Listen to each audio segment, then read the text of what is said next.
বিশ্বাস না হয় কবরস্থানে গিয়া খুঁজা কবর বাহির কইরা দেখো, এরা বিশ্বাস করতেই রাজি না। সর্বোপরি বলা বলির এক পর্যায়ে যখন গিয়া তারা কবর খনন করেছে, কবর খনন করে দেখে মালিক আসলে এই কবরের মধ্যে তাদের দাফন করা যুবতীর লাশ নাই, বরং কবরের মধ্যে একজন শাইখের লাশ পড়ে আছে। এবার তারা ভীত বিহন, কিং কর্তব্য বিমূঢ়। তারা চিন্তা করলো, হায় হায়, আমাদের লাশ কোথায় গেল? এই লাশ কারা রাখলো? কবরস্থানের মধ্যে সবার হইচই রই রই কাণ্ড পড়ে গেছে, আমাদের লাশ কই? আবার এই লাশ কোত্থেকে আসলো? এবার তারা এই লাশের খবর নেওয়ার চেষ্টা যখন করলো, তখন আরব থেকে আসা লোকেরা বলল, ভাইরি, এই লাশ ওই কবরস্থানে দাফন করেছিলাম, যে কবরস্থানে তোমাদের মেয়ে এখন দাফন হওয়া আছে। বরং আমরা এই শাইখের এই খোঁজ করতেছিলাম, ওনারে তো আমরা আমাদের পারিবারিক আরবের কবরস্থানে কবরস্থ করেছি। এবার এদের কথা হইল আমাদের লাশ কেমনে ওখানে গেল, ওদের কথা হইল আমাদের শাইখের লাশ কেমনে এখানে আসলো। কথা বোঝেন নাই? উভয় গ্রুপের মধ্যে চাঞ্চল্য, এক পরিবেশ সৃষ্টি হলো। কি হলো, কি হলো, কেমনে হলো? সবাই যখন এর কোনো সুরাহা পায় নাই, বাবা ভাই বন্ধু, ওই যুবক ডাক দিয়ে বলতেছে, মেয়েটার লাশ কেমনে ওই কবরে গেছে আমি জানি। মেয়ের লাশ কেমনে গেছে আমি জানি। সবাই চিন্তা করছে, আশ্চর্য, তুমি কেমন করে জানো মেয়ের লাশ কি করে সেই জায়গায় গেছে? আমাদের কবরস্থান থেকে, ইয়াহুদীদের গোরস্থান থেকে মুসলমানদের কবরস্থানে কেমনে গেল? এবার যুবকটা জাগ দিয়ে বলতেছে, ভাইরি, আমি এখন স্বাধীন, আমি এখন সব বলে দিতে পারবো। এই জন্য উপস্থিত লোকদেরকে ওই যুবক বলতেছে, আমি এই মেয়েটার ঘরে, মেয়ে যেই ঘরের যেই পরিবারের আপনারা যেখানে আসছেন, আমি এই পরিবারের ঘরের মধ্যে এদের ফ্যামিলিতে চাকরি করছি। দীর্ঘদিন পর্যন্ত আমি এদের ঘরের চা করেছিলাম, হাট বাজার কেনাকাটা সাংসারিক কাজ কাম করেছি। এই সুবাদে আমি প্রতিনিয়ত বাজারে হাটে ঘাট থেকে মালামাল ক্রয় করে তাদের ঘরে আনা লাগতো, ঘর থেকে মালামাল বাজারে নিয়ে বিক্রি করা লাগতো। এই জন্য আমার ঘরে আসা যাওয়ার সুবাদে ওই যুবতী মেয়েটার সাথে আমার পরিচয় হলো, আমার সাথে তার ভালো একটা সম্পর্ক জন্ম হলো। যেই সম্পর্কের ফাঁকে ফাঁকে আমি তাকে আল্লাহ পাকের কালামের দাওয়াত দিয়েছি। মাইলে মুমিন সোয়ে মুমিন মিশাওয়াত, মাইলে মুমিন সোয়ে মুমিন মিশাওয়াত, মাইল কাফের সোয়ে কাফের মিশাওয়াত, মাইল কাফের সোয়ে কাফের মিশাওয়াত। কুনাদ হামজেন সেবা হামজেন সেবায়াস, কুনাদ হামজেন সেবা হামজেন। মানুষ স্বর্ণের সাথে থাকলে লোহা রূপা স্বর্ণ হয়, কি বলেন? ওই মেয়েটা ছিল ইয়াহুদি। একজন মুসলমান যুবক তার ঘরে কর্মচারী ছিল, আসা যাওয়া করত ঘরে, ফাঁকে ফাঁকে সে তার একত্ববাদের কালিমার আল্লাহর কোরআনের দাওয়াত দিয়েছে। যুবক বলতেছে, বাইরে গোপনে গোপনে দাওয়াত দিছি, মেয়েটা আমার দাওয়াত গ্রহণ করেছে, কালিমা পরে মুসলমান হয়েছে। আমি দুনিয়ার কাউকে বলি নাই, মেয়েটা ভয়ের কারণে পরিবারের কাউকে বলে নাই, কিন্তু সে আমার থেকে গোপনে গোপনে মুসলমানিত্ব শিক্ষা শুরু করে দিয়েছে। সে মুসলমানই পরে, কোরআন পড়ে, কিতাব পড়ে, কালিমা পড়ে, তাসবিহ তাহলিল করে, গোপনে নামাজ পড়ে, কাউরে জানায় নাই। আমার চাকরির বয়স যখন খতম হলো, রিজিকের টানে আমি অন্যত্র চলে গেছি, এই ঘর থেকে আমার চাকরি শেষ, আমি তাদের কর্মচারী ছিলাম, আমি চলে গেছি। আর এই সুবাদে মেয়ের সাথে আমার সম্পর্ক আসা যাওয়া হয় নাই। তবে মেয়েটা যাওয়ার সময় 200 করে পানি ঝেড়ে দিয়ে কাঁদছিল, যুবক তুমি তো চলে যাও, আমার ইমানের অবস্থা হবে কি? যুবক ডাক দিয়ে বলতেছে, ভাই রে, আমি বলে দিয়েছি আল্লাহর বান্দি, তুমি তোমার যতটুকু জানো মহব্বতের উপরে, কোরআন হাদিসের উপরে অটল থাকো, বাকি ব্যবস্থা করার মালিক আমার আল্লাহ। উনি বলতেছে, আমি এই কথা বলে বিদায় হয়ে গেছি, আমি আর তার কোনোদিন খবর নেওয়ার সুযোগ আমার হয় নাই। তবে যদিও মেয়েটা ইয়াহুদি ওদের দৃষ্টিতে ছিল, তারা মৃত্যুর পরে ইহুদিদের ধর্ম অনুযায়ী তারে দাফন করেছে, আসলে সে ইহুদি না মুসলমান। এই মুসলমানিত্বের কারণে যদিও তারে ইহুদিদের কবরে কবরস্থ করেছে, দাফন করেছে, যুবক বলে আমার মন সাক্ষী দেয়, তার যেহেতু অন্তরের টান, ভালোবাসা, মহব্বত আর ঈমান ছিল আল্লাহর উপরে, এই জন্য আল্লাহ একজন ইমানদারের মুসলমান বান্দির লাশ ইহুদিদের জাহান্নামের গোরস্থানে থাকবে, এটা আল্লাহ পছন্দ করে নেই। আল্লাহ ওই ইমানের বদৌলতে কোরআন হাদিসের সাথে, মক্কা মদিনার সাথে, আল্লাহর রাসূলের সাথে সম্পর্ক থাকার কারণে যুবতের লাশ আল্লাহ তাআলা ওই কবরস্থানে নিয়ে গেছে।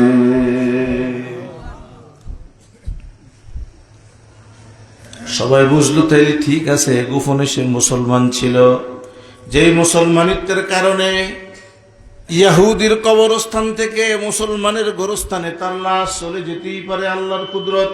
সম্ভব না অসম্ভব? এবার সবার কৌতূহল হলো, যুবক তাইলে বলো দেখি, শাইখের লাশ, মুসলমানের লাশ ইহুদিদের গোরস্থানে কেমন করে আসলো? উনি বলেন, হুজুর এই খবর আমি জানি না, সেই ব্যাপারে আমার কোনো ইলম নাই। এবার ওই চৌকুশ দল চলে গেল এই শাইখের পরিবারের কাছে। জানা গেল তার বিবি বেঁচে আছে। একজন স্বামীর ভালো খারাপ বেশি জানে কে? কোথাও দিবে না। দৌড়িয়ে গিয়ে বিবিকে জিজ্ঞাসা করেছে, বিবি ও শাইখের স্ত্রী, বলো কি ব্যাপার, তোমার স্বামীর লাশ কেন এই জায়গায় পাইলাম না, বরং লাশটা কেন ইহুদিদের গোরস্থানে চলে গেছে? মুজাদ্দিদ মিল্লাত হাকিমুল উম্মত শাহ আশরাফ আলী থানভী রাহমাতুল্লাহি আলাইহি ফসুন্দিদা ওয়াকিয়াত নামক কিতাবের মধ্যে লেখে, উনি দৌড়িয়ে গেলেন বিবিদের কাছে, বিবির জিজ্ঞাসা করলেন, বিবি বলো দেখি তোমার স্বামীর কি আমল ছিল, এমন কি আমলের কারণে তার লাশ ওইখানে চলে যেতে পারে? লোক বিবি সব ডাক দিয়া বললেন, ভাইরা, আমার স্বামী বড় আলেম ছিলেন, আমার স্বামী বড় ফরেজগার মুত্তাকি আল্লাহওয়ালা ছিলেন, আমার স্বামী সর্বসময় সে আল্লাহর আনুগত্য স্বীকার করেছে, নবীর তরিকা মতো চলছে, কিন্তু তার একটা আমল মনে হয় খুব ভালো ছিল না। সবাই জিজ্ঞাসা করলেন, বলো সেই আমলটা কি? বিবি সাহেব ডাক দিয়ে বললেন, ভাইরা, সে মুসলমানের রীতি নীতি, মুসলমানের ধর্ম কর্ম সব সে ভালো পায়, পছন্দ করত, কিন্তু মাঝে মাঝে মুসলমানের একটা বিধান, একটা হুকুম নিয়ে সে কটাক্ষ করত, বিরক্তি বোধ করত। সবাই জিজ্ঞাসা করলো, কি সেটা বলো? বলতেছে, সব সময় উনি বলতেন শীতের সিজনে স্বামী স্ত্রী মোজামাত করার পরে, মিলনের পরে, একাত্র হওয়ার পরে এই যে একটা ফরজ গোসল, এই যে মুসলমান ধর্মে বড় কষ্টের, এটা যদি না হইতো খুব ভালো হইতো, এর থেকে ইহুদি ধর্মটাই ভালো। কারণ মুসা পয়গম্বরের ইহুদি তাওরাত কিতাব ইহুদিবাদের ভিতরে মেলামেশার পরে গোসল করা ফরজ, এটা তাদের ধর্মীয় ব্যাপার, তাদের ধর্মে ছিল। কিন্তু এখান দিয়ে যদিও সোজা মনে করেন হুজুর, তাইলে তো খারাপ না। আরে ওদের ধর্মে গোসল ফরজ ছিল না, কিন্তু ইহুদিদের তাওরাত কিতাবের অনুসারীদের, বনি ইসরাইলীদের তওবা আমাদের তওবার থেকে কঠিন ছিল। আমাদের তওবা কি? আমাদের ধর্মে তওবা হইল কেউ অপরাধ করছে নিজে নিজে অনুতপ্ত হওয়া, গুনাহ না করার অঙ্গীকার করা, অতীতের গুনায় লজ্জিত হওয়া, ভবিষ্যতে গুনাহ না করার অঙ্গীকারবদ্ধ হওয়া, এটার উপর অটল অবিচল থাকা, এই তো তওবা। আস্তাগফিরুল্লাহ করে আল্লাহর কাছে কান্নাকাটি করা। আর তাদের তওবা ছিল, যে অপরাধ করছে সে অপরাধী এক জায়গায় দলা হইয়া মাথা নিচে করে বসবো, তার ভাই, মা, বাপ, স্ত্রী, ছেলে, আপন রক্তের পরিবারের কেউ আইসা একটা তলোয়ার দিয়ে গর্দানের উপরে একটা কোপ দিয়ে শরীর থেকে গর্দানটা আলাদা করে দিব। এটা ছিল বনি ইসরাইলদের ইহুদির তওবা। এটা সরকারের কোন তওবার কবুল? এটা গরু বাছুরের খোঁজা বানাইছে মুসা ইসলামের যুগে যে ঘটনা, সেখানেও তাদের তওবা, তারা এরকম লাইনে লাইনে বসছে, তাদের আপন লোক আইসা এক এক কোপ দিয়ে তাদের গর্দান ফালিয়ে দিছে, বাস তওবা কবুল হয়েছে। এটা তাদের তওবা ছিল। তো তাদের তওবা ভালো না আপনাদের আমাদের তওবা ভালো? আমাকে ভালো না? আমু যদি এই তওবা থাকতো তো তু হইয়াছিল না, খাল বিল খালি কল্লা আর কল্লা, মাথা শরীর ফসা গন্ধ, কি জি অপরাধ। তো তাদের এই ধর্মের গোসল নাই, এই জিনিসটা উনি খুব প্রশংসা করতেন যে ইহুদি ধর্মই ভালো, হেগো ধর্মী শীতকালের এই কষ্টটা কথা কয় না তো নাই, এটা খুব ভালো তার কাছে। স্ত্রী বলতেছেন, আমার স্বামীর শুধু এই জিনিসটাই, সারা জিন্দেগির আমলের ভিতরে কোনো ত্রুটি নাই, আমলের মধ্যে কোনো খাইট নাই, সব আমলগুলি তার সহি সালামতে করত, শুধু আমার জানা মতে এই জিনিসটাই তার খারাপ ছিল, সে এই ফরজের ক্ষেত্রে আইসা মুসলমানিটার থেকে ইহুদি ধর্মটাকে পছন্দ করত, তাদের দিকে সে মাইল ছিল, তাদের ধর্মের প্রশংসা করত। বলার সাথে সাথে তৎকালীন সময়ের উলামায়ে কেরাম বসে একাত্মতা ঘোষণা করলো, ফতুয়া ঠিক করলো, তাইলে এটাই কারণ, ওই যে সে অন্তরের ভিতরে এই পরদের ক্ষেত্রে সেই ইহুদিবাদকে লালন করেছে, ওই দিকে তার মন ঝুঁকছিল। এই জন্য আল্লাহ রব্বুল আলামিন তার লাশটাকে আরবের পবিত্র জায়গায় রাখা পছন্দ করে নাই, সে যেই ধর্মের এই পদ্ধতি পছন্দ করেছে, ওই ধর্মের কবরস্থানে তার লাশ পাঠিয়ে দিয়েছে।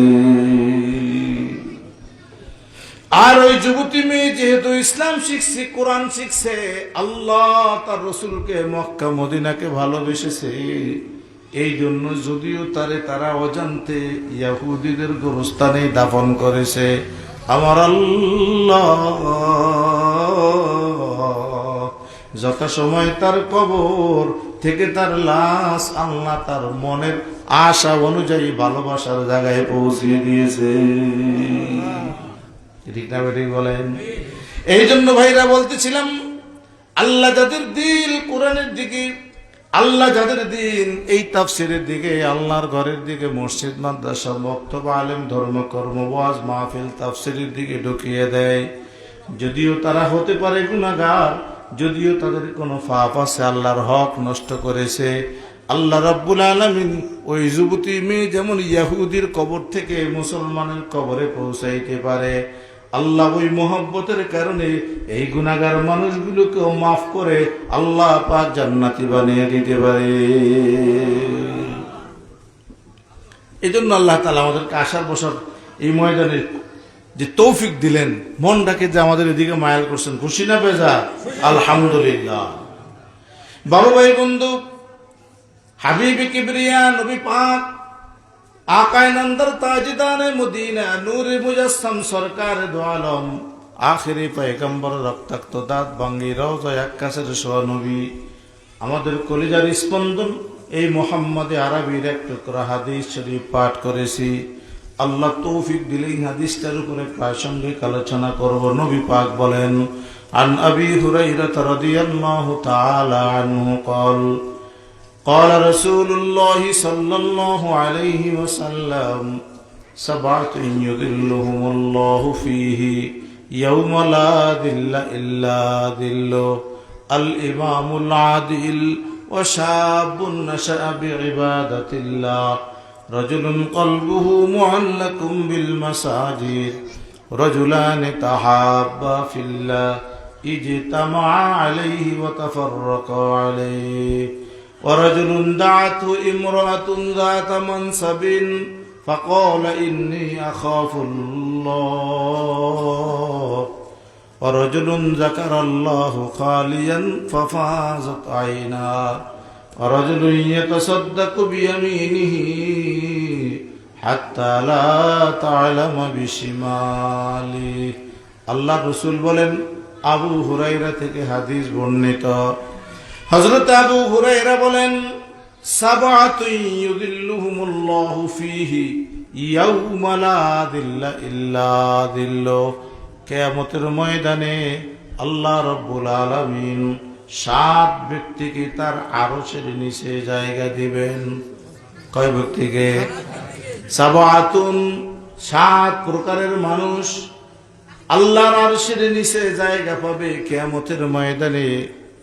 লা যিল্লা ইল্লা যিল্লুহু, যেই দিন ওই আরশের ছায়া ব্যতীত অন্য কোনো ছায়া থাকবে না। ওই দিন আল্লাহ ওই আরশের নিচে ডেকে ডেকে ফেরেশতা দিয়া কোষ করে করে 7 প্রকারের মানুষকে আল্লাহ বসার জায়গা করে দিবে। কয় প্রকারের? আল্লাহর আরশের নিচে জায়গা করে দিবেন, যেই দিন আরশ ব্যতীত কোনো ছায়াই থাকবে না, বরং আল্লাহ রাব্বুল আলামিনের সূর্যটা ওই দিন মাথার উপরে আসবে। কেউ বলেন সুরমার শলা পরিমাণ, কেউ বলেন 1 বালেস 1 বিঘা পরিমাণ, কেউ বলেন মুঠো হাত, কেউ বলেন 1 হাত, কেউ বলেন 1.5 হাত। এই সর্বোচ্চ দূরত্ব হবে 1.5 হাত।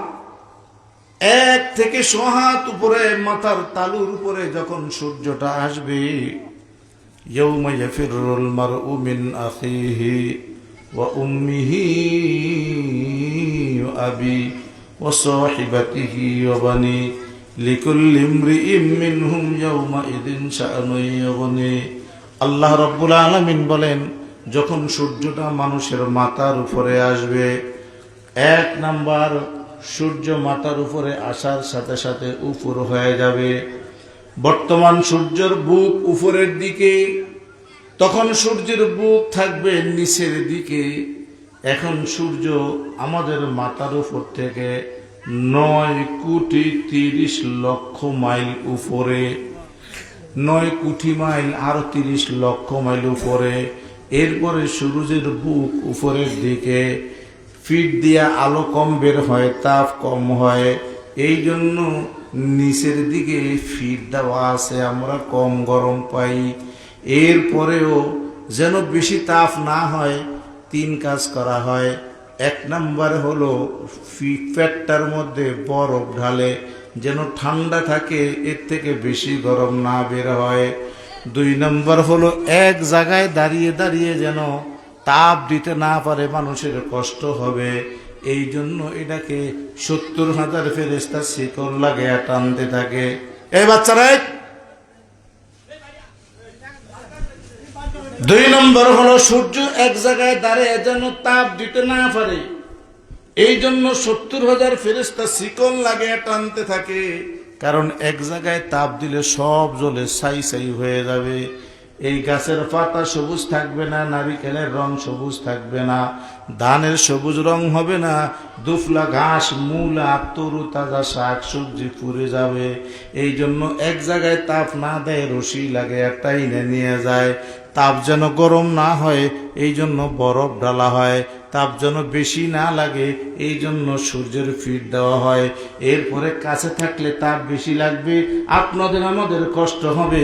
আল্লাহ আমাদের আপনাদের ভালোবাসা মহাব্বত করে 9,30,00,000 মাইল উপরে নিয়ে সূর্য দাঁড় করিয়ে রেখেছে। কিয়ামতের দিন সূর্যকে টানবে না, এক জায়গায় দাঁড়িয়ে তাপ দিবে, নাউজুবিল্লাহ। 2 নম্বর সূর্যের উপরে বরফ ঢালবে না, যদি গরম কম হয় এই জন্য বরফ ঢালা বন্ধ করে দিবে। 3 নম্বর হলো সূর্য 9,30,00,000 মাইল দূর থেকে 1 হাত 1 বিঘত আধা হাত মাথার উপরে উঠে আসবে। ওই দিন শীত হওয়া সূর্যটা সেই দিন উপর হয়ে আসবে। সাধারণ মাটি গরম কম হয়, মাটি তাপতে গরম হইতে সময় নেই, বেশি একটা গরম হয় না। এই জন্য গোটা হাসরের ময়দানটাকে আল্লাহ তামা দিয়া বানাবে। কারণ তামার উপরে তাপ দেওয়ার সাথে সাথে সাক্ষীরা গরম হয়। তামার এক মাথায় গরম দিলে সেকেন্ডের মাথায় আরেক মাথা গরম হয়। এই জন্য তামা দিয়া জমিটা করবেন পায়ের নিচের জমি, উপরে সূর্য উপর করবেন, টানা বন্ধ করবেন, বরফ ডালা বন্ধ করে দিবেন, কোটি কোটি মাইল দূরের সূর্য মাথার উপরে আনবি। আল্লাহ রাব্বুল আলামিন বলেন, মানুষগুলিকে যখন অমিনাল আজদাসি ইলা রাব্বিহিম ইয়ানসিলুন, মানুষগুলি যখন যার যার কবর থেকে সোজা হইয়া উঠা মাথাটা নিচা কইরা অপদস্থ বেইজ্জতি লজ্জা হইয়া হাসরের ময়দানের দিকে উলঙ্গ দৌড়াইতে থাকবে, আর সেখানে যায় যখন দাঁড়াবে সাথে সাথে সূর্যের গরমে তামার জমিতে ঠাস ঠাস করে মাথার মগজটা ফেটে বের হয়ে যাবে। মাথাটা ফেটে যায় যখন মগজগুলি বের হবে, আগুনের তাপে উতরিয়ে আইসা নাক দিয়ে মুখ দিয়ে বেয়ে বেয়ে যখন ময়লাগুলি পড়বে শরীরের মগজগুলি বের হবে, শরীর থেকে ঘাম বের হবে। সেই দিন স্ত্রী স্বামীকে থেকে পলায়ন করবে, স্বামী স্ত্রী থেকে, সন্তান বাবা থেকে বাবা, সন্তান থেকে ভাই, ভাই থেকে বন্ধু, বন্ধুকে ভুলে যাবে। স্ত্রী সন্তান বিয়ে হইছে মানবে না, সন্তান হইছে বাবা মা বুঝবে না। ওই মুহূর্তে যখন একজন একজন থেকে পলায়ন করবে, আমার আল্লাহ রাব্বুল আলামিন ইয়াকুলুল্লাহ আযজা ওয়া জাল্লা বিলিসানিল মালাইকা, ওই দিন আল্লাহ ফেরেশতা দিয়া ঘোষণা করবে, এই মুহূর্তের মধ্যে সূর্য মাথার উপরে, বরফ ডালা বন্ধ, টানা বন্ধ, শীত হওয়া শুরু উপরে, আর স্বাভাবিক জমিনকে তামা বানিয়ে গরম বাড়াইছে। মানুষ ঘামের ভিতরে সাঁতরাইতেছে, কাতরাইতেছে, মানুষের মাথার মগজগুলি ফেটে নাক মুখ বেয়ে বেয়ে পড়তেছে, আর মানুষ পেটের ক্ষুধায় পানির অভাবের তাড়নায় পচা গলাগুলো ডুব ডুব ধরে গিলতেছে। এমত অবস্থায় আমার আল্লাহ ডাক দিয়ে বলবে, ও ফেরেশতারা, কোথায় কোথায় ওই 7 প্রকারের মানুষ, যেই 7 প্রকারের মানুষ আমি নবীর মাধ্যমে পৃথিবীর মানুষকে জানিয়ে দিয়েছি, এই 7 শ্রেণীর মানুষকে ধরে ধরে খুঁজে খুঁজে হাসরের এই মহা মুসিবতার কষ্ট থেকে বাঁচায়া তাদেরকে আমার ওই আরামের আলিচা গালিচা শীতাতপ নিয়ন্ত্রিত এয়ার কন্ডিশনের এসি লাগানো যে একটা আরশের ছায়া আছে, ওই আরামের ছায়ার মধ্যে নিয়ে আমার এই 7 প্রকারের মানুষকে আরামে বসায়া দাও। এই 7 প্রকারের মানুষ ওই সময় মাথার মগজ ফাটা থেকে, মগজগুলি নাক কান বেয়ে বেয়ে মুখ বেয়ে বেয়ে পড়ার থেকে, হাসরের ময়দানে তামার জমির গরম থেকে, সম্পূর্ণ শরীরটা নিয়ে ঘামের মধ্যে সাঁতরানো কাতরানোর মুসিবত থেকে, আগুনের গরম, তামার গরম, জাহান্নামের ভয়, সূর্যের গরম, এই সব থেকে বাঁচায়া যেই মানুষগুলিকে ওই আরশের নিচে জায়গা করে আরামে বসাবে, তার মধ্যে 1 শ্রেণীর মানুষ হলো আল ইমামুল আদিল, শাবুন নাশা বিইবাদাতিল্লাহ, রাজুলুন কলবুহু মুআল্লাকুম বিল মাসাজিদ, রাজুলানি তাহাব্বা ফিল্লাহি ইজতামা আলাইহি ওয়া তাফাররাকা আলাইহি, রাজুলুন দাআতহু ইমরাআতুন যাতা মানসাবিন ফাকালা ইন্নী আখাফুল্লাহ, রাজুলুন যাকারাল্লাহু খালিয়ান ফাফাজাত আইনা, রাজুলুন ইয়াতাসাদ্দাকু বিয়ামিনিহি হাত্তা লা তা'লামা বিশিমালিহি। এই 7 প্রকারের মানুষকে আল্লাহ ওই আরশের নিচে ঠান্ডার মধ্যে, আরামের মধ্যে জায়গা করে জান্নাত দিবে। আল্লাহ ওই 7 প্রকারের মানুষের অন্তর্ভুক্ত আমাদেরকে হওয়ার তৌফিক দিয়ে জোরে বলেন আমিন। এই 7 শ্রেণীর 1 নম্বর বলবো না, থাকবো। 1 নম্বর হলো আল ইমামুল আদিল, ন্যায় পরায়ণ বাদশা, সৎ শাসক। ইমাম মানে বাদশা, আদিল মানে ইনসাফকার, ইনসাফকার বাদশা, ন্যায় পরায়ণ বাদশা। যেই সমস্ত শাসক ন্যায় পরায়ণ করেছে, আমরা এটা বললেই মনে করি দেশের প্রধানমন্ত্রী, বিচারপতি, রাষ্ট্রপতি, এরাই মনে হয় ন্যায়পরায়ণ আর অন্যায়পরায়ণ। না না, ইনসাফগার বিচারক, ন্যায়পরায়ণকারী বাদশা বিচারক। এই বাদশা বলতে আপনি আপনার ঘরের প্রধান, আপনি বাবা, আপনি হইলেন এই ঘরের বাদশা। কথা বুঝেন? এই ঘরের ভিতরে যত ন্যায় অন্যায় অপরাধ বাদ বড়রা তাকসিম ইনসাফের সাথে করলে আপনিও ইনসাফগার বাদশা হবেন, ন্যায়পরায়ণ বাদশা হবেন। আল্লাহ আপনি মতো বাবাকে ওটাই হাসরের ময়দানে ওই আরশের নিচে জায়গা দিবে। আপনি ঘরের বাবা মুরব্বী, ইনসাফ কি? এক ছেলেরে 5 গুন্ডা, আর এক ছেলেরে 3 গুন্ডা, এক ছেলেরে কোটি টাকা, আর এক ছেলেরে লাখ টাকা, মেয়েরে দিলেন খালফালের জমি, ছেলেরে দিলেন শহরের ভিটা। এইটা আপনি বাবা হিসাবে ইনসাফ করছেন না বেইনসাফ করছেন? জোরে বলেন। কথা গায়ে লাগলে কষ্ট হইব নাকি? মেয়েও আপনার, ছেলেও আপনার। আল্লাহর পক্ষ থেকে যে যা পাইছে আপনি সেইভাবে বন্টন করলে এটা হইল ন্যায় পরায়ণ, ইনসাফ। আপনি করলেন কি? যেই জায়গার কোনো ভ্যালু নাই, খাসে মাসে মানুষের বইসে পাড়ায় গরুতে চড়ে, ওই জায়গা মেয়েরে দিলেন, আর ছেলেরে বরানগঞ্জের বিটা দিলেন, গ্যাস ফিল্ডের মতো পন্টন জায়গায় চৌমনিত দোকান দিলেন, ঢাকা শহরের ফ্ল্যাট দিলেন, আর মেয়েরে বুড়িগঙ্গা নদীর 800 ফুট পানির তলে রেকর্ডি জায়গা কইয়া ঘাস লিখে দিলেন। আল্লাহ কইছে আয়, একটা লাল কাপড় দিয়া খোলতা সিলিয়া জান্নাত নীতি আয়। আল ইমামুল আদিল, যারা রুমায় ঠকাইছে এখন হেগে কষ্ট লাগে, তো একটু বুঝু ওয়াজ ভালো না। আল ইমামুল আদিল এই কাম আপনি করেন না। আল্লাহ রসুল বলেন, দুনিয়াতে কোনো মানুষ যদি তার ওয়ারিসকে বঞ্চিত করে তার হক থেকে, কেউ কেউ চাওয়ার দরকার নাই, ভেকে আমার বিষয় থাকে। সমাজে অন্য কোনো রোগ নাই, যেই রোগগুলি সেগুলি বলি। বেশ তো মানুষ যাইতেই পারবো না। নামাজ, রোজা, হজ, যাকাত, তাসবিহ, তাহলিল, তিলাওয়াত, কোরআন, তালিম, তাফসীর, তাজকির, ওয়াজ, মাহফিল কোনো কাজে লাগবো না। কারণ আপনি তো দুনিয়াতে আপনার একজন ওয়ারিসকে সম্পদ থেকে, হক থেকে বঞ্চিত করছেন। আল্লাহ রসুল বলেন, দুনিয়াতে কেউ যদি তার ওয়ারিসকে বঞ্চিত করে ঠগে আমার কবরে আসে, হাসরের ময়দানে তার ফয়সালা হইল হাজি গাজী আলেম ইমাম, তোমার এত কিছুর দরকার নাই। তুমি যেহেতু ওয়ারিস ঠগে আইছো, ওয়ারিসের বঞ্চিত করছো, তার হক দেও নাই। আজকে তোমার হক জান্নাতে ছিল, আমিও তোমার জান্নাত থেকে হক কাইটা জাহান্নাম দিলাম। আল্লাহ সেদিন হক কাইতে দিব। আল্লাহ কেব তোর ক্ষমতা আছে, দুনিয়াতে তুই তোর ওয়ারিস বঞ্চিত করছো, সেটার মালিক ছিল, দেও নাই। এখন তুমি বেহেশতের মালিক ছিলা, আমিও বঞ্চিত করে দিলাম না তোমারে, যাও গাছ চলে। কথা কি বোঝা যায় ভিতরে? সমাজ এরকম আছে না নাই? কি লাভ হবে আপনার এই সমস্ত হজ 25 বার করে, মসজিদের ইমামতি করে, কোরআনের তাফসীর করে, তাবলিগে চিল্লা লাগাইয়া, চরমনাই বছরে 2 বারের জায়গাতে 80 বার যায়া, তবলিগের জামাত আইলে 3 দিনে 9 বেলার 12 বেলা ভাত খাবিয়া, কোনো লাভ হবে না। আপনি আপনার হক ঠিক করেন, এই ওয়ারিসদের ইনসাফ আর হক করে গেলে এদের দোয়ায় আপনার কবর জাহান্নামের টুকরা থেকে জান্নাতের বাগান হবে। আর যারা এরকম মিরাজ হক ঠগায়, এরা এক পর্যায়ে দেখা গেছে শেষ পর্যন্ত ফোলাগো বহুতরাতে দোষে নিয়ে শেষনি খায়, লাস্টে দিয়ে কাপড় চোপড় নষ্ট করে ফাঁকে অফাকে না ফাঁকে মরে যায় মায়ের বাসায়, জামাই দেখে গো কবরস্থানে মারি।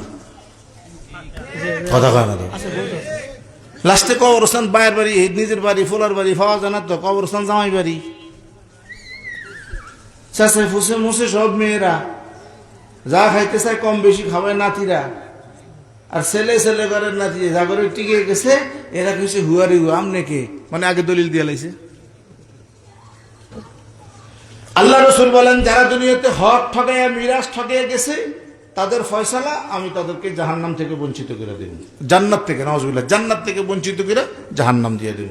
যদি কেউ মনে করেন যে ঠিক আছে এরপরে গেলে দুজকে যাবো, আপনাকে সমস্যা কি, তাহলে যান, অনুমতি আছে। আল্লাহ রসুল বলেন, হাসরের ময়দানের এই বিভীষিকাময় কষ্ট থেকে মুক্তি পাবে 7 প্রকারের লোক। এক প্রকার হলো আল ইমামুল আদিল, ইনসাফগার ন্যায় পরায়ণ বাদশাহ। এই ন্যায় পরায়ণ বাদশাহ বলতে শুধু আমাদের রাষ্ট্রপ্রধান না, আপনি আপনার ঘরের মুরব্বী, আপনি আপনার ঘরের 10 জনের বাদশাহ। আমার ঘরে 7 জন আছে, 7 জনের বাদশাহ আমি, কথা বুঝেন? একজন স্ত্রীর জন্য বাদশাহ তার স্বামী। যদি স্ত্রীর জন্য স্বামী ইনসাফ না করে, সে যা খায় তা না খাওয়ায়, সে যা পরে তা না পরায়, এই বেইনসাফি করে স্ত্রীর হক যে আরেক জায়গায় পরকীয়াকে নষ্ট করে, সে ইনসাফগার হলো না, বেইনসাফগার হলো। এই জন্য আল্লাহ কিয়ামতের আসে তারে ছায়া দিবে না। আর যদি সে তার বিবির সাথে ইনসাফ প্রতিষ্ঠা করে, ন্যায় পরায়ণতা দেখায়, ন্যায় প্রতিষ্ঠা করে, আল্লাহ তার ডাইকা কিয়ামতের দিন আল্লাহর আরশের নিচে জায়গা দিবে। আপনি আপনার ওয়ার্ডের মেম্বার, এই ওয়ার্ডের জন্য আপনি বাদশা না অন্য কিছু, এই ওয়ার্ডের বাদশা, শাসক, কর্তা, প্রধান দায়িত্বশীল আপনি। আপনি যদি এটার মধ্যে হেরফের করেন, বেইনসাফি করেন, আল্লাহর আরশের নিচে জায়গা পাবেন না। ইউনিয়নের চেয়ারম্যান, ইউনিয়নের জন্য আল্লাহর কাছে ইনসাফ বেইনসাফের হিসাব দেওয়া লাগবে। আর একটা সিটের জন্য এমপি, এলাকা সারা দেশের জন্য মন্ত্রী, প্রধান, এরকম পর্যায়ক্রমে উপরে উপরে উপরে একজন চৌকিদার তার এলাকার জন্য, একজন দফাদার 3 এলাকার জন্য, একজন পুলিশ থানাওয়ালা, একজন ওসি গোটা থানার জন্য, একজন এসপি গোটা জেলার জন্য, সার্কেল অর্ধেকের জন্য, পর্যায়ক্রমে সব যার যার জায়গা থেকে সে ইনসাফ প্রতিষ্ঠা না করলেই আল্লাহর আরশের নিচে জায়গা হবে না। আর যদি ওখানে ইনসাফ করে, আল্লাহ দায়িকা তারে একজন জেলে কামের কুমার তাঁতি মুসি, একজন কৃষক, রিক্সা ড্রাইভার, আল্লাহ তারেও ইনসাফ প্রতিষ্ঠা করার কারণে আরশের নিচে জায়গা দিবে। ইনসাফ খালি মনে করেন না ওই রাষ্ট্র থেকে ইনসাফ, এটাই না, যে যেখানে সেখান থেকে ইনসাফের দরকার আছে না নাই, সেই ইনসাফ কার। গ্যাস ফিল্ডের এখান থেকে বাজারের না, আমি উঠবো না, যাবো না, যেগুলি জীবনে ভুগছি সেগুলির কথা বলি। গ্যাস ফিল্ড থেকে একজন বরানগঞ্জ যাইব দিনের বেলা, ভাড়া 20 টাকা। রাত যখন 9টার পরে আসবো বা 10টার পরে যাইব, 45, 50, কষাকষি 40। কি ফত কি বেড়ে গেছে? সকালকার হেঁটু কি আছে না বাড়ছে না? ফিডার মতো বাড়াল দিয়া ঠেলছে, বেলুন দিয়ে, এটা খালি বলছো রাস্তা বলছো রাত্রে, তো রাত্রে 50 টাকা 20 টাকার ভাড়া। রাত হয়ে গেছে, এখন মিটার বাইরে গেছে।